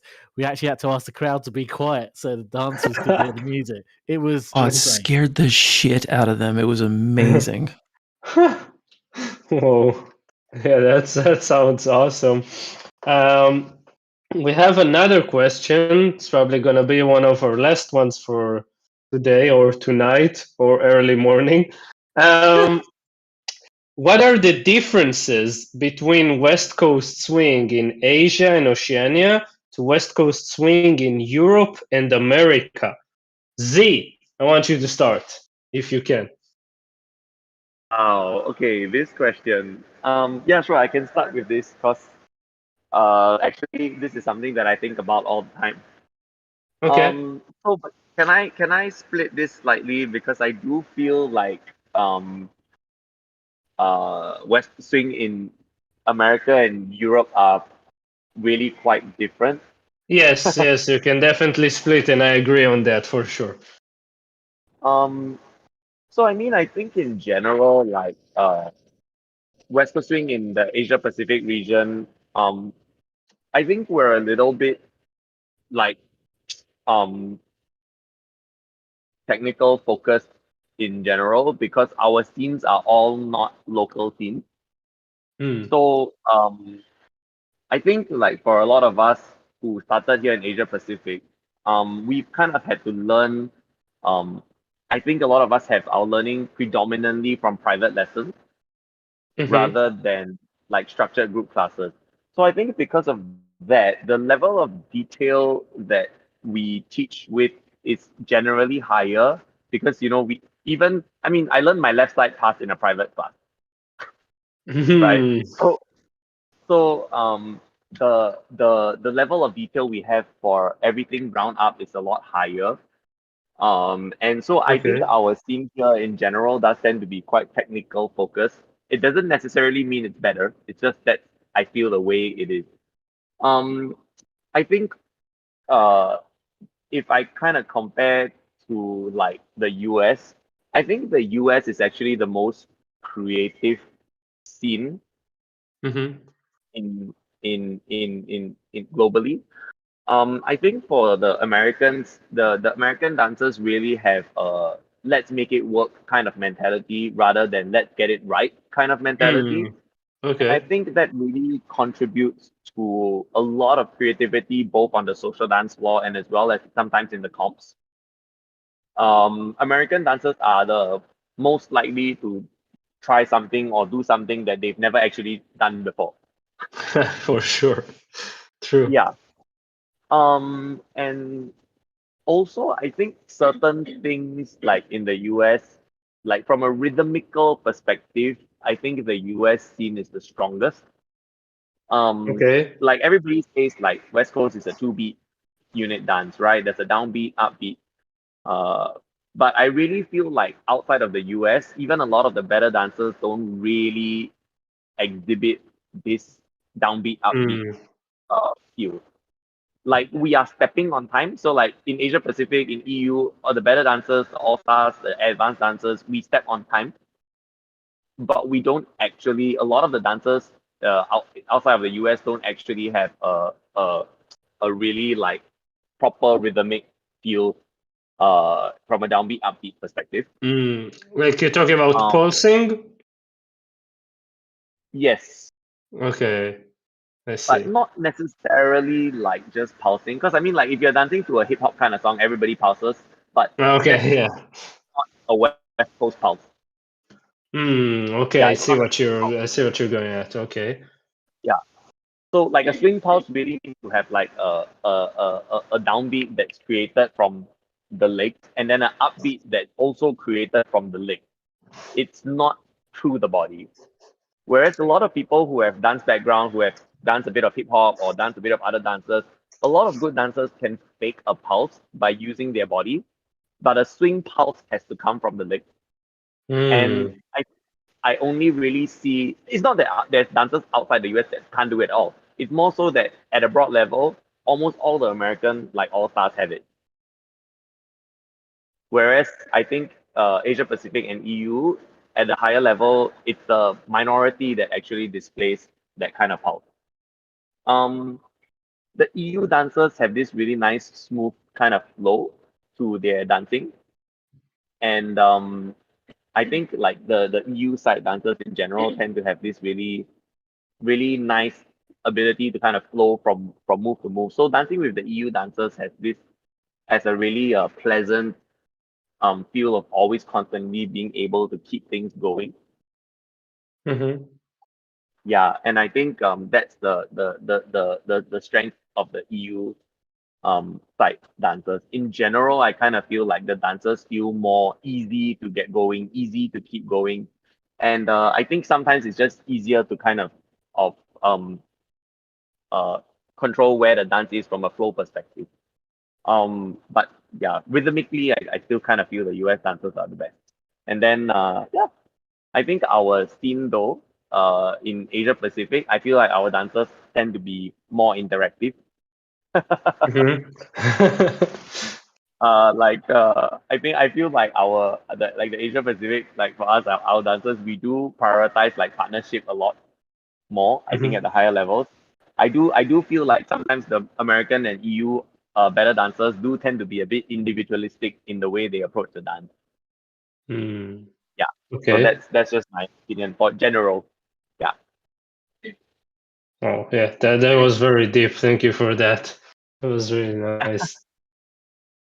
Dalena, do you have anything to add? I feel like Z stole most of my points, right? But if I think about it more from a feeling perspective, right? Okay. I would say for Europe, when I dance with the European leaders, and when I watch like people dance in general, right? There's a lot of shaping. There's a lot of flow, right? There's a lot of influences from, I guess, Masson, Nini, now Emmeline Yakub. You know, you can see that really coming into their dancing. Yeah. So usually I like dancing more legato, more lyrical, slower songs, right, with the EU crowd, right? And this is just a generalization. Okay. Right, and a lot of it's because of the traits that Zee has mentioned. Right, while in the US, I really like playing with rhythms there. Right, so when it gets really obvious is when we get swing music. Right, like when I dance. Rap music or blues. Yeah, like when I dance blues with even just the all-star dancers, actually, even the advanced dancers, some of the better intermediate ones in the US. I feel like that sense of pulse and rhythm is something they learn really early on. It's almost built like from their fundamental up. Well, for Europe and to some extent in Asia Pacific, I think that's something that we learn kind of later. Yeah, right? definitely. Like the emphasis is a lot less on being able to dance to that kind of music, right? Really learning how to swing, right? Because like Z said, we probably think more of lead and follow first, right? Then we put in that swing. Yeah, and I mean, from what I hear from leaders that I talk to, you know, when they talk to me about my dancing, they give me feedback. They say like the Singaporean dancers, or at least myself specifically, kind of sit in between the two groups, right? So the European leaders always tell me dancing with me is kind of like half a European follow with a little bit of the US feel because of the pound. Yeah. So I feel like maybe I'm like either a hybrid or But when you think confused. about it, right, it's really easy to understand why, right? Because if you look at the timeline that Asia Pacific developed West Coast Swing, actually the two biggest influences in terms of like pros will be like Jordan and Tat, and then Maxons and Nini. Yeah, So okay. the Asia Pacific scene generally tends to be a mix. Molded the mold. It tends to be molded like half by top US pros and half by top EU pros, right? And Maxons and Nini are like the, I guess in a sense, the origin of that very flowy style of dancing. And then so because Asia Pacific, we're like, yeah, we love JNT, yeah, we love Maxons and Nini. So all our dancers really end up being in between. Well, that's a great combination right there. Zac, Maddy, do you want to add? I'll let Zach go first. Yeah, I think you guys nailed it on the head because when you look at it, we have, and I think there's other factors too. Like, so you look at America and you guys have like events or like classes all in the same area. Like, you could drive 5 minutes in one direction or 10 minutes in the other direction and half an hour or an hour, or fly to another state and you have another event or like class or something like that. But the numbers are much higher.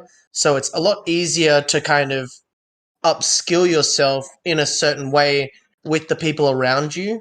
So like we're talking about the influences that we have like top US and top European pros.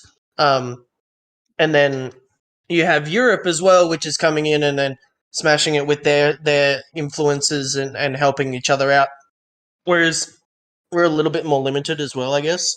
So I think yeah, like Z was saying, we get our style from, or Z and Dalena was saying, is we get our style from both styles, but because we only have our specific area to travel to that's closer for us, I guess, and it's not as regularly that we can do that or as easy that we can do that, it's a lot harder for us to grow or progress our own style or help each other out in that way, because it's a lot more difficult, I feel, to get to each other. I think maybe just a feeling. I don't know if it's right, but Yeah. I think, to be perfectly honest, I feel you know, the like Australia and Asian areas, we're still very young in terms of West Coast swing age. I feel like, especially Australia, we don't really have an identity as such yet. We're still so fresh and new. Even though it's been just over a decade that West Coast has been here, it's still such a baby thing for us. So we're still trying to kind of figure out what it is we do here. But I think in terms of, you know, the aesthetic, I feel, yeah, the Europeans definitely have like that really precise. It's almost weird. It's like they dance with precision, but they also have such good flow and shaping to their movement.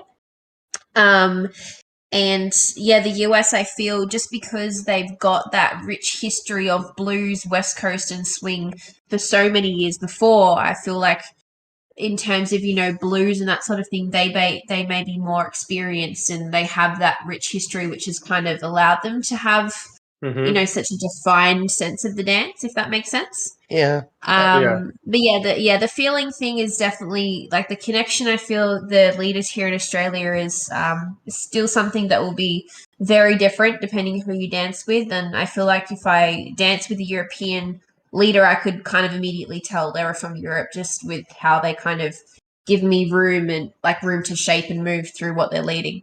Well, you're talking about experience too, because we JP was saying in the very first thing that we actually have lots of all-star dancers in Australia and even Singapore. Like Dalena and Zee are freaking pros, right? So like we have amazing people. It just so happens like all of our Australian all-stars pretty much just got sick of dancing, or like I don't know what happened, but they just new passions started, like whether it be different jobs or different like love interests or whatever it is, like whatever. But and for travel, it's hard for us to get anywhere. It's the passion has to be lit a little bit more, I think, because and that drive has to be more there because it's harder to progress. So you have to really want to push more than anything to make sure that you do progress. And then that way we have more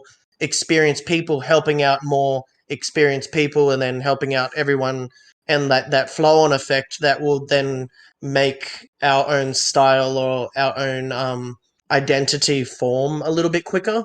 But at the moment we don't have that that base, that big base really there. We just have a little base. We're babies.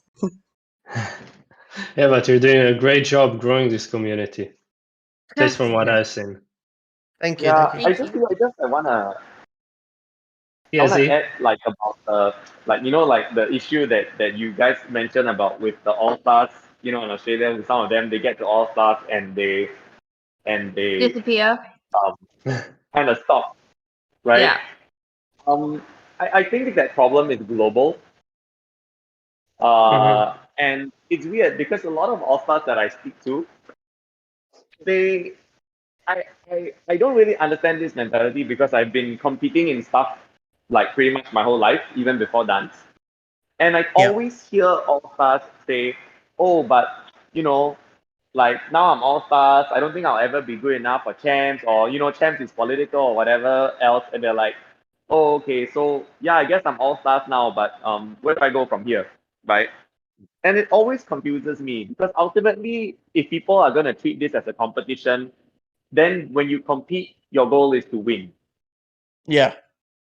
So I always get confused sometimes when people reach All Stars and they lose motivation because they are like, "Oh, where do I go from here?" And I'm like, if I compete, I'm not competing in something to go somewhere. I'm competing in something to win something, right? And so like if they're winning All Stars, and I get it if they kind of feel lack of motivation, but a lot of All Stars get to All Stars and then they just lose motivation because they feel like there's nowhere else to go, which I find really strange. But see, that's what separates you, and that's what makes you a champion, and that's why a lot of those people won't ever progress past there because they have that attitude. You have the attitude of a champion, and that's what got you there. Yeah. Yeah. True that. Thank you for that. Brad, by the way, you've been traveling quite a bit, and you have lived both in the States and in Australia. So I want to hear your take on it, if you don't mind, the differences. From a technical aspect, you guys covered the heck out of it. I would say from a just from a social aspect. By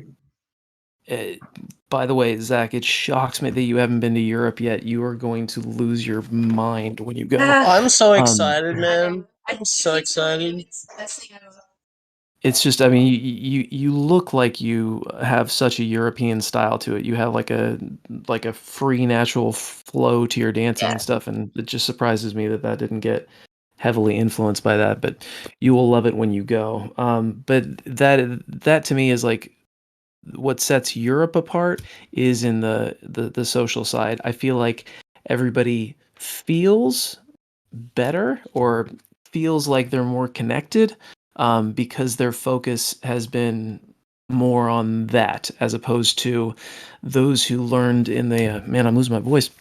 Those who learned in the States, we came up with a lot of workshops, a lot of local dances, and tons of dance events where you could just take a ton of workshops from the pros. So and from US pros. So they really tried to instill the basics in everybody and get their timing right and stuff. So that's what the social dancing feels focused on. You can totally see it if you look like an overview of a dance floor at a U.S. event versus a European event. The floor moves entirely differently. The U.S. events move much more linear, and the European events just have it looks like you're watching an ocean. So it looks and feels totally different. And then I think what sets Asia apart, to me, Asia has some of the most responsive dancers that I've danced with, where I feel like they are so hungry for knowledge and getting better, and they give such incredible respect to the pros that go and visit. I just feel like every time I'm dancing with someone from Asia, they are just locked in and just focusing on everything that I'm doing, and the dances become just amazing because there's just such incredible focus from them, because it just comes out of this huge amount of respect. So that's I can't really quite define how their technical dance feels different, but I just feel like there's so much more focus and so much joy in dancing in Asia. And that's basically my take on it. I think Australia is in an interesting position because we basically can dance with the same 30 people socially over the course of the year. It's we don't have 10 different places to go to, and at most of the dance events you are seeing the same people, so the potential for development is so much lower here than it is, and that's shown if you look at like the differences between JP, Emma, Maddie, and Zac, how far ahead they've advanced from the all-stars that are here that don't travel. It's crazy. The fact that they've traveled to the US and to Singapore has made their dances so much better and so much richer, and that's what so being able to travel out of Australia is huge, because it's really difficult to progress here. But there's such a freaking enthusiastic, amazing group of people. So every Australian event is just an incredible amount of fun. So that's what separates the Australians apart, is just that they bring the freaking party. Like, no We question. like to party. Yeah, let's If you run out of party. booze, you just look for the Aussies. Yeah. True. I think we're going pretty late, so I want to end with the last question, and then we'll wrap it up. The last question is about your best memory of each other, and yeah, I think we'll start with Maddie. Right. So I'll start with Z.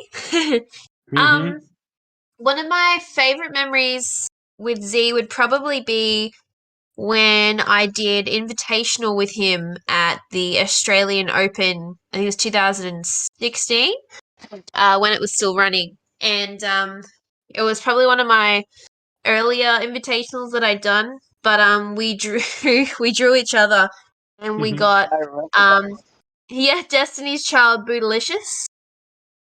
And it basically turned into like a little bit of a dance battle, which involved, gooching under people's legs and doing some sort of weird knee headbanging movement during a one-footed spin, and yeah. Okay.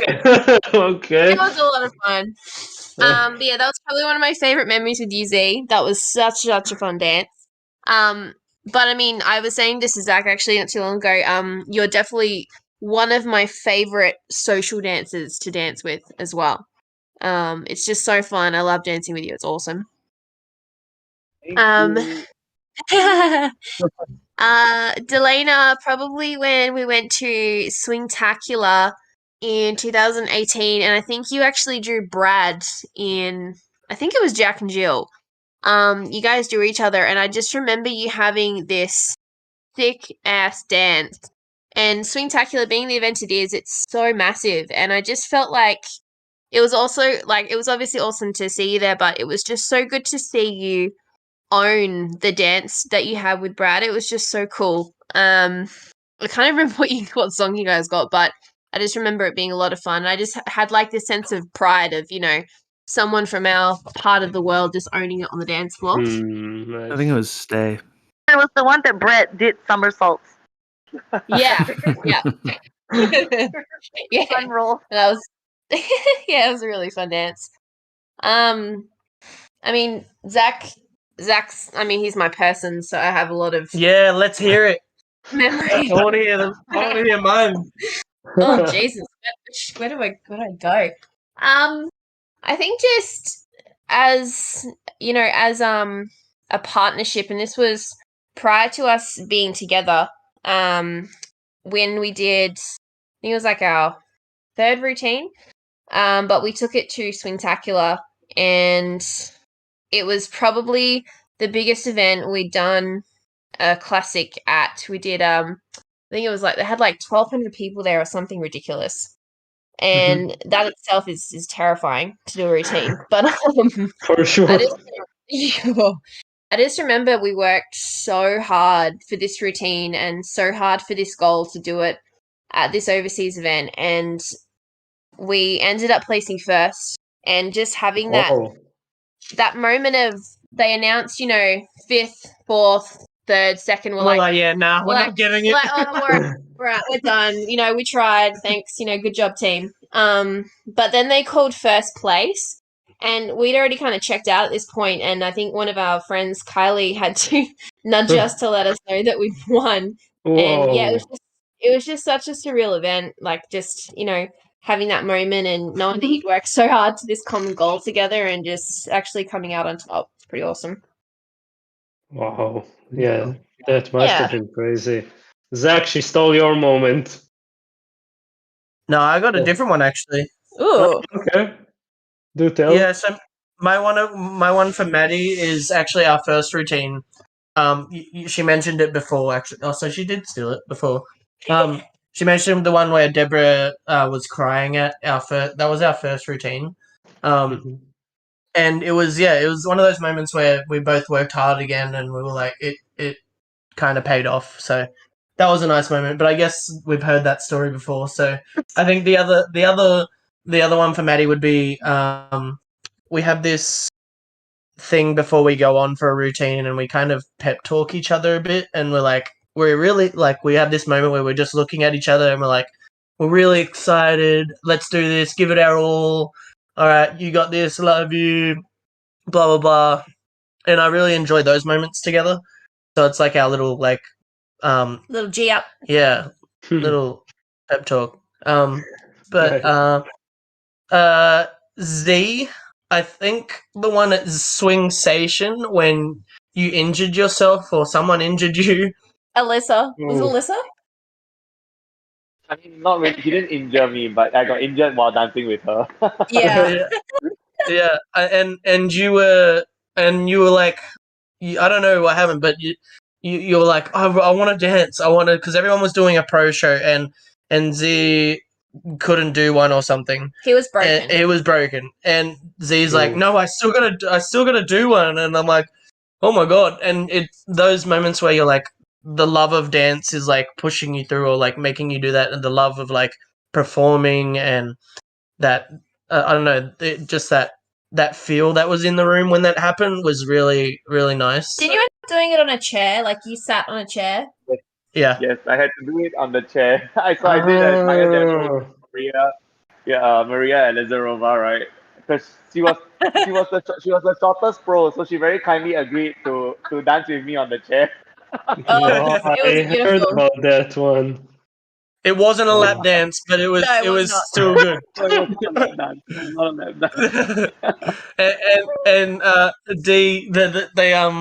the dance that we had at Asian Open, the one that was posted just before, I think it was like one of the very first times that I don't even know if we met each other before then, to be honest. Or maybe we did, but it was still very new, and I was so scared because everyone, we all went to Singapore, and everyone knew Dalena. And I'm like, no one knows who I'm no one here. And you can just imagine it. And I'm like super nervous. Shit. But then it was like one of the most fun dances ever, and I couldn't stop smiling the whole time. And and then we ended up coming out on top too. I think we came first or something. So, that was or something. or something like that. I don't know. I'm not keeping count or anything. Yeah, you're getting too many compliments in first places, right, Zach? But yeah, that was a very memorable moment too. That was like a very fun time. Oh, wow. Oh, well, thank you so much for that. I think we need to wrap up now. Thank you so much. That was a wonderful session, really, every moment of it. Thank you so much. We get see. Yeah. Okay, Tom. Did we take up all the time? It's fine. Don't worry about it. It was fine. You took up the time needed. That was cool, really. Thank you so much. And on to Justin to close it up. Thanks very much, Yuval. So it's been an absolute honor producing this series, Yuval. So thanks to everyone who's been a guest on the Q&A West Coast Swing series. I mean, Brad, Zee Dalena, Zac Maddy, Emma, and JP. I think Emma's already gone to bed. But basically, thank you very much for coming today. You've provided so much great content. But also thanks to two initial people who sort of broke our Q&A virginity, John and PJ, Alyssa, Ben McHenry, Victoria, Emmeline, Mia, Sonia, Larissa, Stephen, Tessa, Estelle, Browley, Phoenix, Bryn, Austin, Jesse, and Diego have all been on this Q&A and provided some great content. None of this can be done without our tech wizards and Discord viewers. Andreas sits in the background, doesn't say anything, but trust me, he's juggling so many things in the background to get this on YouTube and Facebook. Topi, who holds, like, I think, the Discord Guru Award. Our American sister, she can't be here because she's probably in bed. Krysha, who looks after the American side of our community, and obviously the man who keeps me in check and stops me from being lazy and does all the talking for the last 3 hours is Yuval. And you, the community. We've actually checked the views. I think Andreas will confirm. We've had nearly 50,000 views in total, maybe more. I think one episode gone to 32,000. We don't do this for the views. We don't do it for engagement or the revenue. We just want to make a more exciting Q&A format, the ones that are on Zoom. So for us, it's been a fantastic journey. Doesn't mean it's over, unfortunately. It just means we might be changing the format just a little bit. We might be going live from events. We're not too sure yet. We're working on that. So we'll see what happens. I'm going to let Yuval wrap it up and say goodbye, and we'll play one song to do it. So, Yuval, time for you to say goodbye. Yeah, thank you so much. It's really hard to say goodbye after such a great session. And yeah, definitely knowing that we're going to change it, and let's see, we need to adapt now to the new situation where things are opening up. And as Justin mentioned, yeah, maybe we'll do it live from an event at some point. Who knows? So yeah, look forward to the next phase in our Q&A's evolution. Thank you so much, Justin, and so much to all the guests that have been here with us in those 7 sessions that we've had. We've had an amazing run, and looking forward to the next stages. So thank you all. Thanks, everybody. This was amazing. Thanks so fun we did Brad. this. Thanks for having us. everyone. Thank you for Good night, joining. good morning, wherever you are in the world. Woo! Good night, good morning, or good afternoon, everybody.